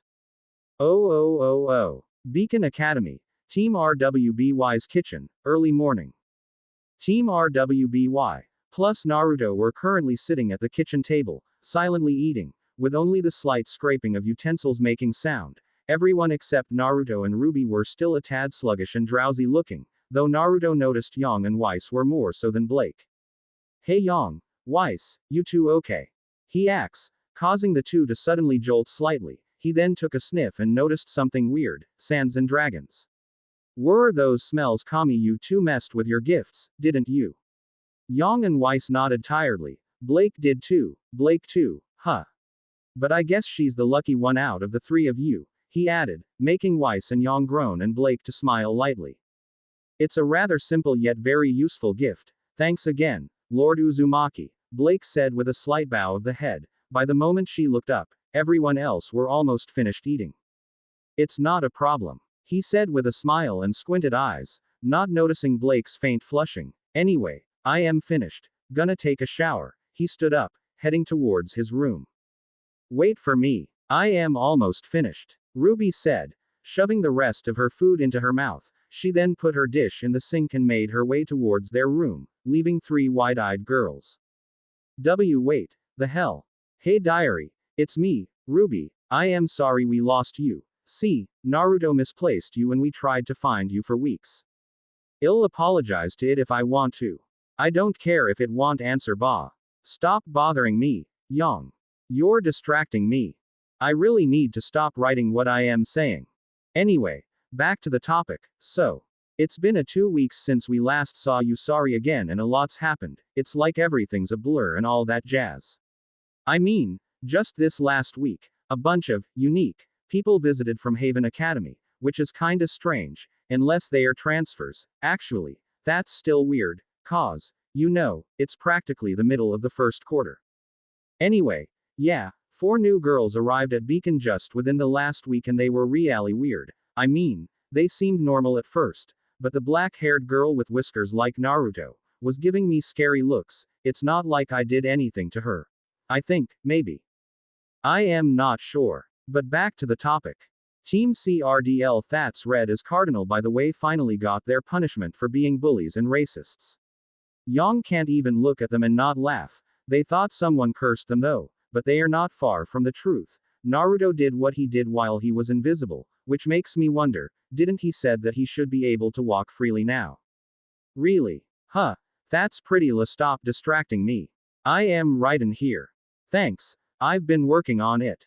Anyway, my team can finally use our gifts properly, complement our skills with them. Like Naruto said, I mean, we haven't mastered them yet, just use them with our semblance properly. We haven't used them outside our room though. We also met a second-year team, Team CFVY Coffee, and they are really nice. Coco's really strong and awesome. Velvet's kinda shy but she's nice. I dunno about Fox and Yatsuhashi, but Coco and Velvet said they are nice too, so there's that, I guess. Oh yeah, my team and John's are going on a trip later this week. It was supposed to be only me and my husband though, but I convinced him to bring them along with us. This is going to be so fun. Oh. You guys ready? Ruby asks, standing in front of her team's room, facing Team JNPR who are all holding some baggage. My body's able, willing, and ready. So let's go already. Nora exclaimed, somewhat chirpy yet sensual, drawing blushes from the people around her. Ooh. That rhymed. Why yeah. John coughed out, face still red. We're all set, but are you sure we could tag along? I mean, it's your team outing and all. It's okay. Everyone already agreed to it. Sides, you're all packed. It'd be a waste of energy if you're gonna back down now.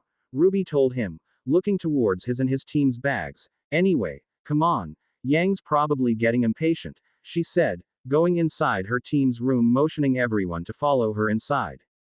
And follow her they did, though what they saw wasn't what they expected. Well, bar Nora of course, she was already lounging on one of the couches and flipping through channels. How's this possible? John said, all lacing his tone. He looked around, taking in the vast difference it had with his team's room. He didn't get an answer however, as Yang's voice hollered from one of the corridors, come on, guys. Hurry up. There are sights waiting to be seen and places to go.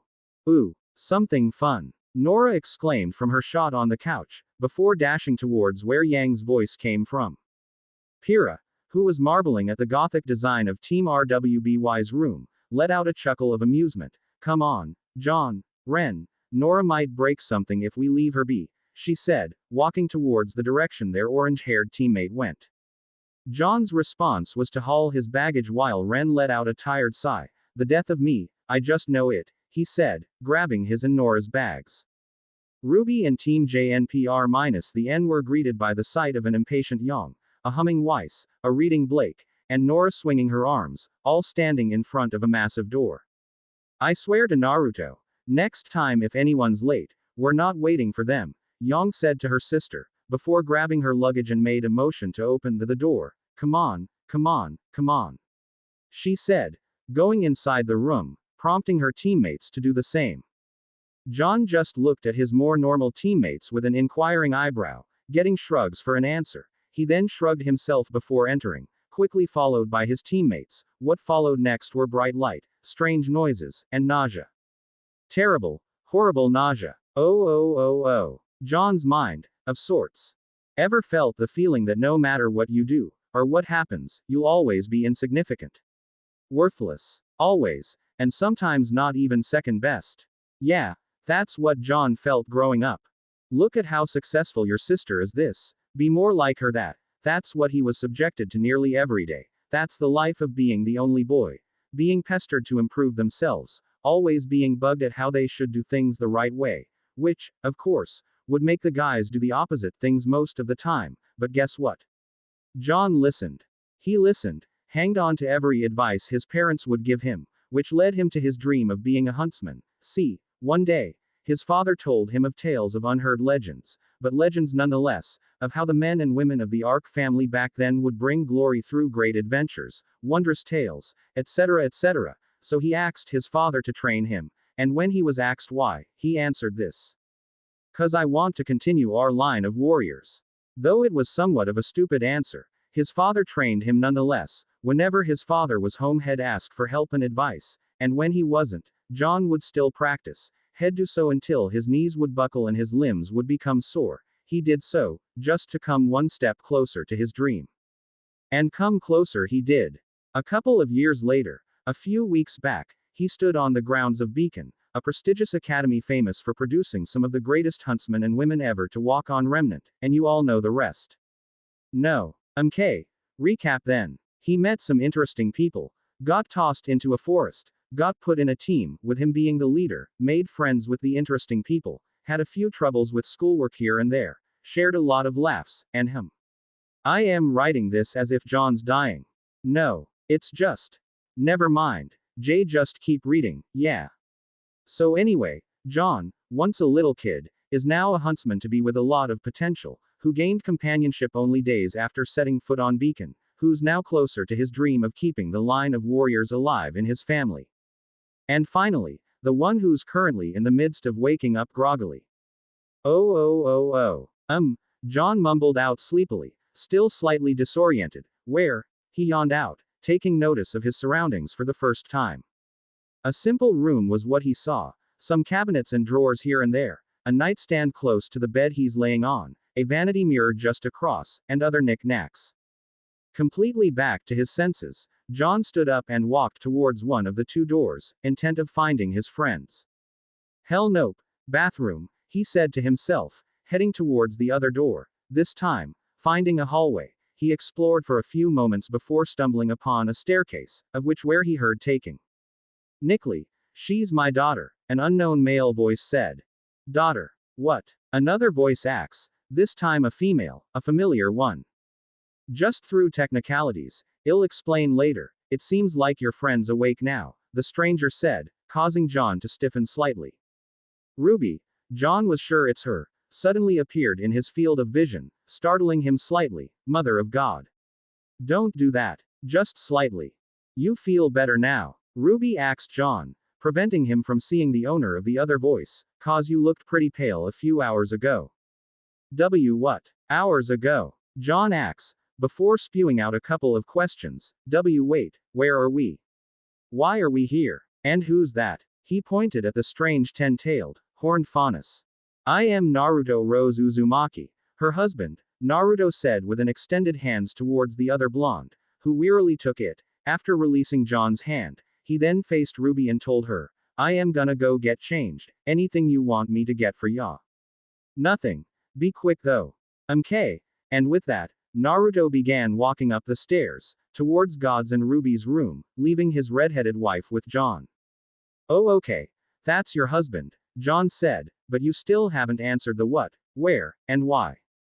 Ruby turned to John and answered, what happened as you passed out, where we are as Naruto's pocket dimension, and what can come later, she finished, before turning around and started walking. Now come on, I'll show you around so you won't get lost later, heaven knows Weiss will. Oh. Shoo. I hope I didn't catch a cold or something, Weiss mumbled to herself while reading a book. Around her were Blake and Yang, who were both reading the same kind of book as the other, giggling at random and yet nearly at the same time, and the two were getting more red with each giggle. Pyrrha, who was admiring the strange-looking armaments hanged on the wall, with some resting on a shelf, and Ren and Nora were resting near a fireplace, with Nora's head on Ren's lap, while the young man was gently massaging his friend's scalp, earning a purr from the young woman. Each and every one wore what people would call casual clothes. Yang wore a black tank top and yellow knee-length shorts. Blake with some yellow baggy shirt and black pants. A black-colored hoodie and sweatpants were what Weiss wore. Pyrrha wore the same as Yang, though with the color scheme of yellow and red. And finally, Ren and Nora both wore dark green t-shirts and white shorts, though the shirt on Nora seemed a size or two too big. What was that? Yang asked distractedly, nose still buried in her book. Nothing, Weiss replied, before looking at Blake and Yang. Why's Yang reading a book? Blake, I can understand, but as far I know, Yang doesn't like reading, she thought. She also thought about asking Yang why the sudden interest in reading, before reining in her curiosity. None of my business. Silence then reigned inside the library, hampered only by the turning of pages, the flickering of fire, and the muffled giggles. Moments later, a soft knocking was heard. I'll get it, Pyrrha said, making her towards the door and opening it, showing Ruby and John. Ruby was wearing a yellow sweater and red knee-length shorts, while John's wearing his usual ensemble bar the makeshift armor attachments. "Hey guys," John greeted, receiving murmurs and quiet responses. He then turned to Ruby, who was making her way to the bookshelves, and followed her. "Hey Ruby, what are we doing here?" "We're bonding with our teams," Ruby said, now looking through the shelves, which to read. She murmured to herself quietly. What was that?" Jane asked, still standing comfortably near Ruby while staying at a respectable distance, unsure of what he should do.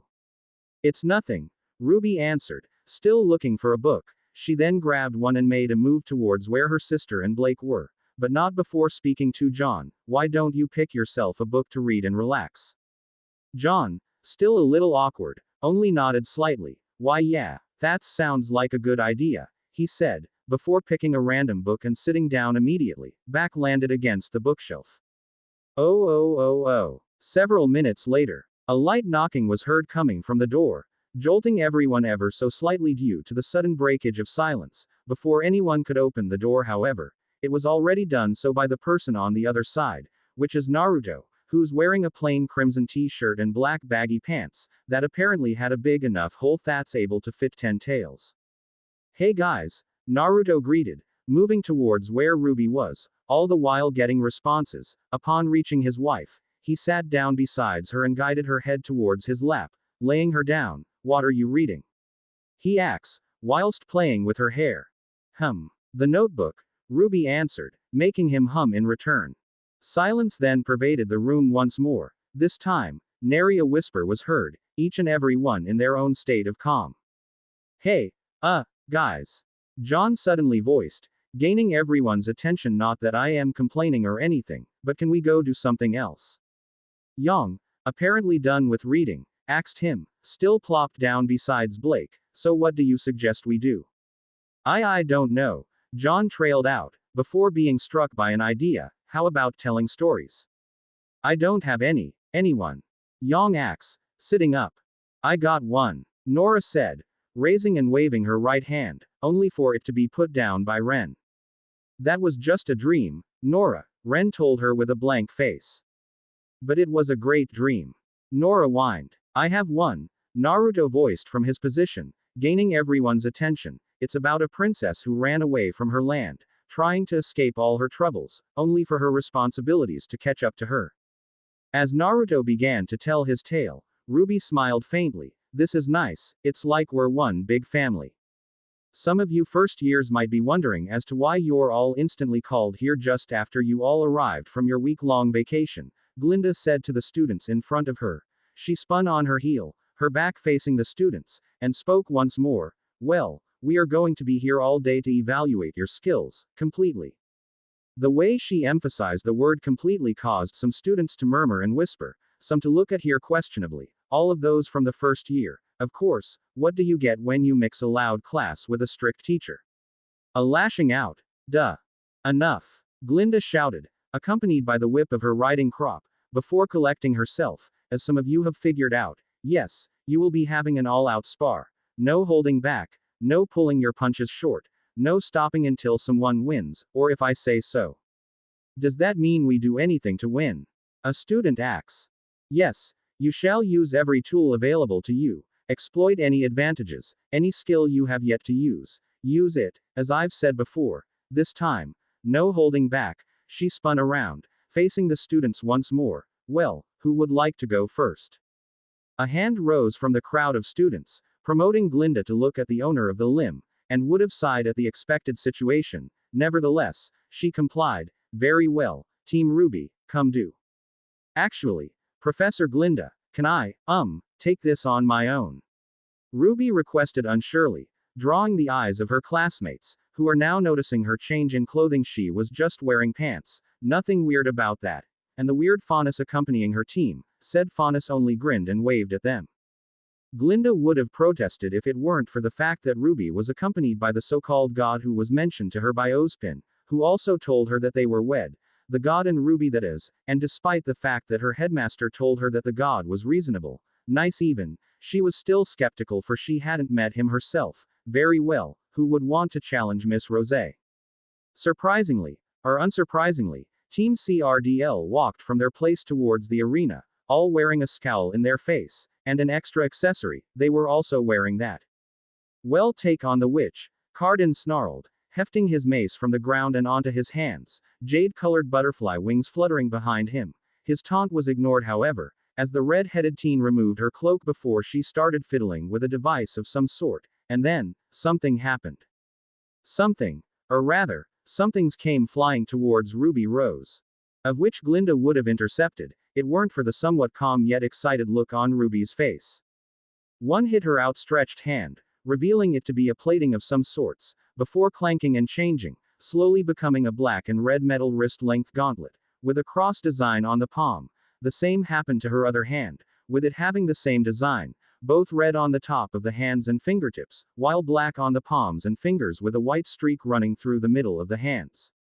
The next pair of platings came, this time attaching itself onto Ruby's elbows. It extended to her wrists and upper arms. It was nearly completely red in color, with only the joints and a streak on each arm, black and white respectively, with the white streaks connecting to the ones in the gauntlets.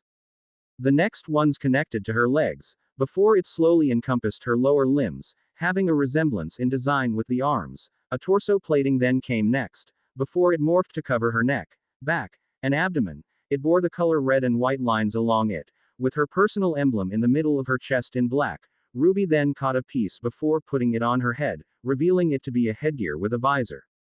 There stood Ruby Rose, body covered in metal the color of red, with white lines running across some parts, and black-colored joints. Only a part of her face and scalp were free of any attachment, her bodice covered in a sleek suit of armor. She then whistled, and her cloak suddenly attached itself to her neck. That's why she put it down neatly, Glinda thought, ignoring the whispers all around her. Were those magnets? Come here, sweetie, Ruby suddenly called out in a loving voice. Before everyone witnessed something stranger, a small pale girl flew from the crowd. Though she wasn't a human nor a faunus, she was a gynoid. Upon landing her eyes on the girl, it glowed with pride and joy.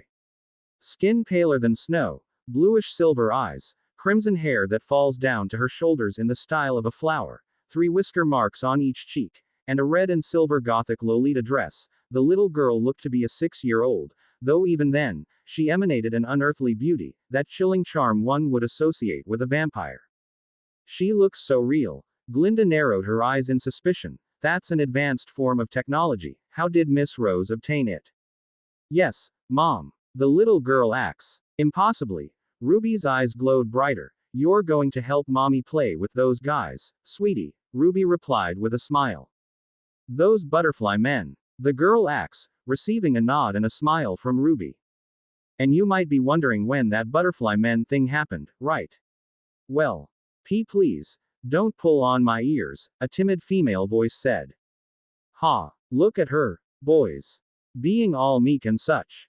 I bet it's only an act to lure in boys towards her. A brash voice resounded. I don't, the girl said demurely, which only caused her assailants to laugh at her and pull harder on her rabbit ears. I hate people like them, Naruto said from another table. He was currently invisible to everyone bar Team RWBY, who were accompanying him. They are scum, belittling people like that. No one commented on his words, though what they were seeing invoked different reactions from each of the girls. Yang clenched her fists and looked down. Weiss closed her eyes with furrowed brows. Blake looked like she was struggling from letting a snarl form on her face. And lastly, Ruby looked calmly furious, before giving him a look that practically says, do as you will. Naruto's eyes caught this and widened slightly, before shining in sinful delight. Let's just say that Naruto loved irony, and that Team CRDL now knows the burden of being a faunus. Not that they cared. What they only cared for was let's get this over with. Maybe if we beat her into the ground hard enough, we'll turn back from being this disgusting species, turning back into a human. Many faunus supporters and faunus furrowed their brows in disdain, including Ruby. Come on, sweetie, let's show them why we don't like meanies. The girl nodded enthusiastically, before transforming into something familiar, yet not so at the same time. Instead of a large scythe, she formed 2 smaller ones from her arms and attached herself to Ruby's own, while her transforming legs attached to Ruby's shoulders, forming 2 guns. Her remaining body parts, her head, torso, and waist, attached to her mother's waist, forming a metallic battle skirt, and to her, Ruby's body and limbs, forming additional armor. Was that girl her weapon? Glinda thought in surprise. Let's see if you can keep up, Ruby said, before disappearing in a blitz of blades, metal, and rose petals. Oh. Amongst the students. Was that Ren axe, purposely letting his question hang. Awesome. Hell yeah it is, Nora voiced from her position. That was Ruby's scythe. Yes, Weiss said, completely unfazed, as were her teammates. It's amazing, no? Very. Coco, a second-year student said, though how did she do that? And when? Where she found those ideas was thanks to that guy over there, Yang said, pointing to Naruto who was smiling cheekily while watching the one-sided fight. Every student near them looked at the young man with wide eyes, though they were ignored as Yang continued, it happened when we were on our vacation. How? Let's just say it involves a funny story. Knock knock knock. Ruby, open the door. You and Naruto have been in there for 3 days now. Go away. Yang. We're making a baby. Knock knock knock. Asterisk. Open the damn door. One with a few misunderstandings on my part, she added with a sheepish laugh. And, it's over, Naruto voiced from his spot, causing everyone to look at the arena floor, and he was right, it was over, quite in a splendid manner, in fact. There was Ruby Rose, standing with her hands on her hips, Crescent Rose detaching herself from her mother and forming herself, and upon completion, she copied her mother's pose, though hers was done with her nose high in the air. Awesome, Nora whispered with wide, excited eyes. Does everyone in your team have a suit like that? John felt the need to ask. Oh, he was also sitting unnecessarily closer to Pyrrha. Is something happening between the two of them? Yang thought with a raised eyebrow, before focusing back to her sister. Their life, not mine. Only Ruby. Everyone released a relieved breath at Blake's answer, failing to notice the twinkle in her eyes. Oh. Winner. Ruby Rose. Glinda announced, eliciting applaud from a couple of the students. Next combatant, make your way down. She hasn't finished because Yang leapt from her position and dropped next to Ruby, who Yang proceeded to high-five. Good job sis. You too, little Rose. Thanks. Thank you. The mother and daughter chimed respectively, before making their way to Team RWBY's position. I bet Dad'll have an aneurysm when he hears about Crescent, not sure about Mom, though, Yang muttered to herself before pointing to a random second-year team, making them comply. What with their pride in the line, Yang then faced Glinda and asked, it's a no-holding-back type of spar, right? Any skill can be used. Though afraid of the outcome, Glinda nonetheless answered, yes, that'd be correct, Miss Xiaolong. What are you gonna do? One of her opponents, a female, asked rhetorically, bore us into submission with your shitty puns. Her teammates laughed at that. Yang only smiled a feral smile, which is further pronounced by her suddenly sharp teeth, and the red scales growing on her cheeks, arms, and legs. I've been waiting to test this power on other people for Xiaolong, and with that, she pounced. Oh. Go Auntie. Go Yang. Break a leg. R4. Crescent, Ruby, and Nora cheered on as the people around them chatted. Are those scales? Pyrrha acts in disbelief and with wide eyes, as she looked at the red, glinting skin of Yang through the screen that showed the combatants' aura levels, which also showed a close-up of the fighters. Dragon scales actually, Blake offhandedly said, she's gonna go overboard for the jab at the puns. Fire Dragon's iron fist. Just be thankful it's not us this time, Ruby said, earning nods from her teammates. She then suddenly shivered. Do you guys feel that? Naruto sighed with a hand running through his hair. Menma. Yes, dearest brother. The aforementioned girl who suddenly appeared at his side, asked with adoration and love in her eyes. Behind her were her 3 teammates. Cinder Fall, the woman with a burning passion. Emerald Sustre, the pickpocketing gem of misdirection. And lastly, Neapolitan Two Scoops, the colorful lady of silent mockery and illusions. With that they made Team Amethyst, or Team MTSC for short, each of them wearing a beacon uniform. Stop pulsating your chakra. You're wasting it, Naruto said, looking at his sister with blank eyes before continuing. And don't glare at my wife, that's rude and mean. But Menma was about to complain, but Naruto interrupted her by flicking her forehead affectionately. Flustered by the sudden contact with her maker, she let out a dreamy, yes, brother. Just behave, Okay. Naruto told her, of which she nodded to with a dreamy smile. He then turned to pay attention back to the fight. Oh oh oh oh. With Yang. Is it hot in here, or is it just me? Yang asks, arms and hair blazing. She then cocked her fist back, before launching a fireball at her opponents. What's wrong? Why aren't Cha firing back? She blocked off a slash with her arms, surprising her assailant, before suddenly gaining more scales and claws. Is that it? 'Cause if it is, then I better start dragging on this fight longer to keep it fun. Oh oh oh oh. Minutes later. Victor. Yang Xiaolong. Glinda's voice resonated. She fought while dishing out puns. Coco started. Given, they were horrible, but she's good. Please don't let her hear that. She'll get a swollen pride if she does, Ruby said. Yang's coming up.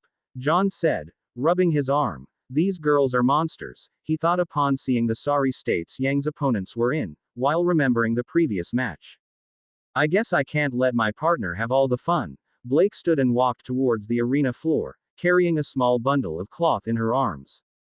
Ooh, what's that Blake was carrying? Is it a magic carpet? Nora asked with metaphorical stars in her eyes. Wait and found out, Weiss said, eager to see her teammates' performance. Oh oh oh oh. Down at the arena. Third match of the day. Blake Belladonna of Team Ruby versus Team Tar. Glinda began, looking the combatants in the eyes, before whipping her riding crop. Begin. Everybody jumped backwards, Team Tar eyeing their opponent and the bundle she's carrying. Let's see if you can catch, Blake began, unfolding the cloth before putting it on her shoulders, disappearing as she did, a silent shadow. Oh oh oh oh. With Team RWBY, JNPR, and CFVY. A mechanical suit, draconic powers, and an invisibility cloak, Nora muttered, before giggling madly, you're all like superheroes. Ooh, maybe with my hammer, I could join. Then I could be Thunder Nora. Or better yet, Thora. The Lady of Lightning and Mistress of Pancakes. Bow down before the might of Monhild. So Weiss, what should we expect from you? Asked Ren, blocking out his partner's ranting, eyes still glued to the stumbling and fumbling of Team Tar, looking as if they were headless chickens. All Weiss offered was a small smirk. Oh oh oh oh. Back with Blake. Blake's disembodied voice echoed throughout the arena, it seems that you can't catch a shadow. TCH, remove that cloak and say that to my face. One of them, a guy, shouted, before promptly falling flat on his face. And the space where he stood at was now occupied by Blake, who was wearing her cloak inside out while holding a few very thin needles in between her fingers, a toxin that knocks out the recipient in a matter of seconds, nothing more, she explained to the worried-looking professor. Seeing one of theirs knocked out, the three promptly dashed towards the black-haired beauty. One attempted to shoot Blake with her gun, the other made an attempt at stabbing her with his pike, while the last one tried to hit her with his staff. As the bullet neared Blake, she merely activated her semblance and replaced herself with an ice clone, that of which shattered upon being shot, prompting the two would-be attackers to shield their eyes as instinct dictated. A chance, Blake thought, before replacing herself with a shadow clone to avoid another hail of bullets, appearing next to staff user and slashing at the still recovering person with her sword, Gamble Shroud. The staff user then collapsed, having used all his aura to shield himself from the assault earlier on. And then there were two. Blake muttered ominously, cloak fluttering and eyes glinting. Let's see who lasts longer. With that, she began her assault of silent steps and poisonous misdirections. Oh oh oh oh. She uses needles. Acts a bewildered Yatsuhashi, the gentle giant of Team CFVY. That takes quite the skill, he added, appraising LY. She seems new to that form of combat though, so I'd assume that she's only learned it recently, so that begs that question add to who thought her. The seemingly blind, seemingly mute blade user of Team CFVY, Fox, stated. That would be Lord Naruto, Weiss said, pointing to the red eyes, ten-tailed, horned blonde who was currently tickling the little gynoid's feet, making her giggle while Ruby was draping herself over Naruto while laughing quietly. How can she even feel she's being tickled? Most thought to themselves as they watched the trio play. Lord, Coco voiced out, before asking another question. Wait, what's his relationship with Team Ruby anyway? Weiss looked unsure whether to answer or not as she looked at the family of trio who was now joined by Yang, who was filming the little girl, Naruto, who heard the not-so-quiet conversation, gave Weiss a thumbs up. Seeing the gesture, Weiss calmly explained who that person was, what he is, and what his relationship Team RWBY and JNPR is. Needless to say, they were either skeptical, nervous, or both up until the fourth battle. Blake Belladonna is the victor, Glinda announced. Oh. Glinda didn't even need to call down a student, knowing already who would take the stand as the Schnee heiress was already halfway to the platform. I wonder what she can do, she thought curiously. Weiss, meanwhile, was walking gracefully towards the arena floor, hands on the front of her skirt and a small tug upwards on her lips. Whether it was a smirk or a grin was debatable. I challenge Team JNPR, she declared softly.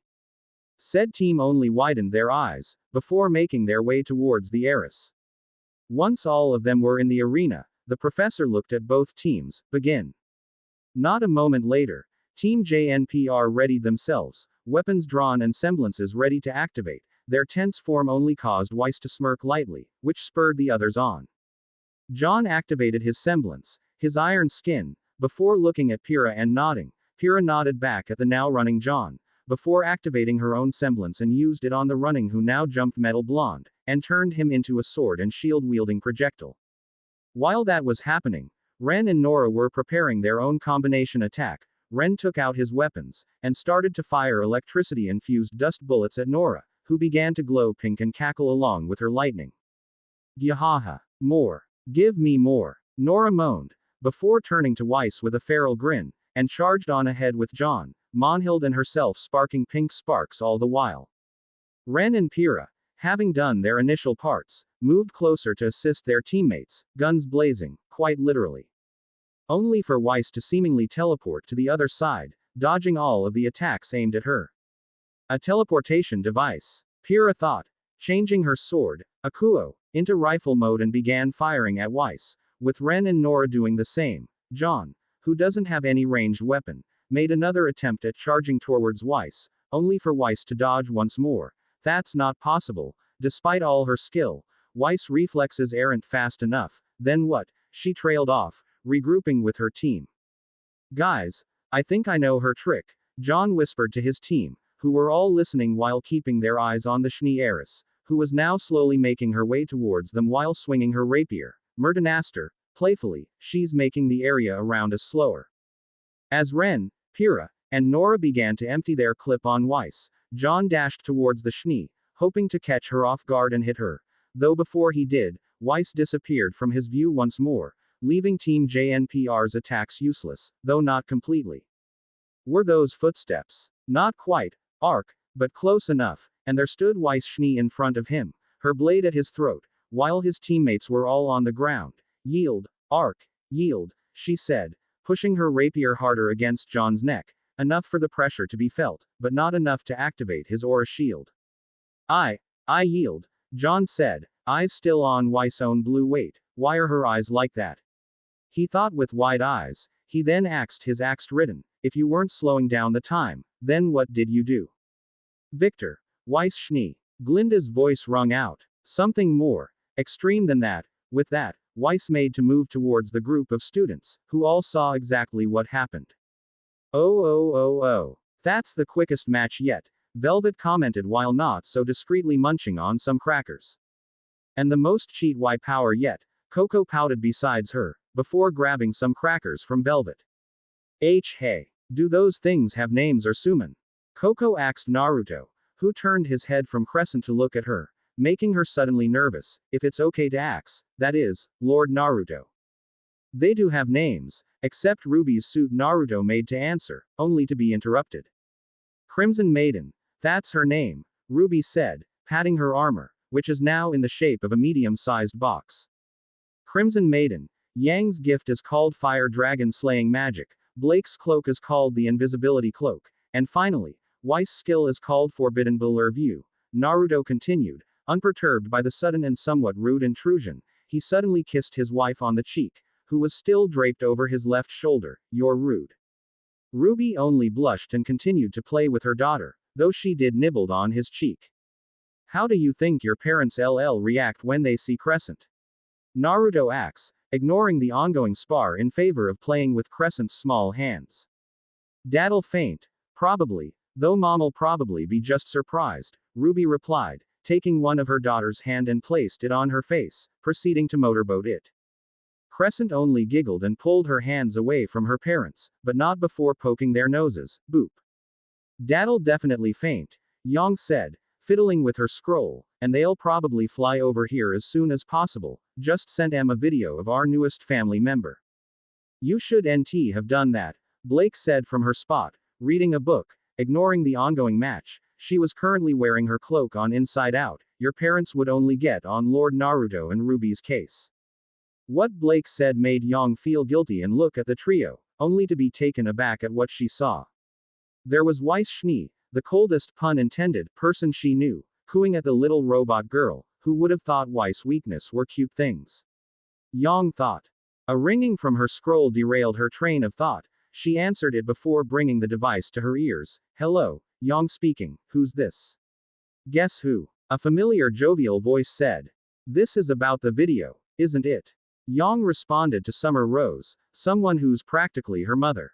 MMHM. Now, Summer paused. Now? What? Yang urged on. Let me see my grandkid. Thanks for watching.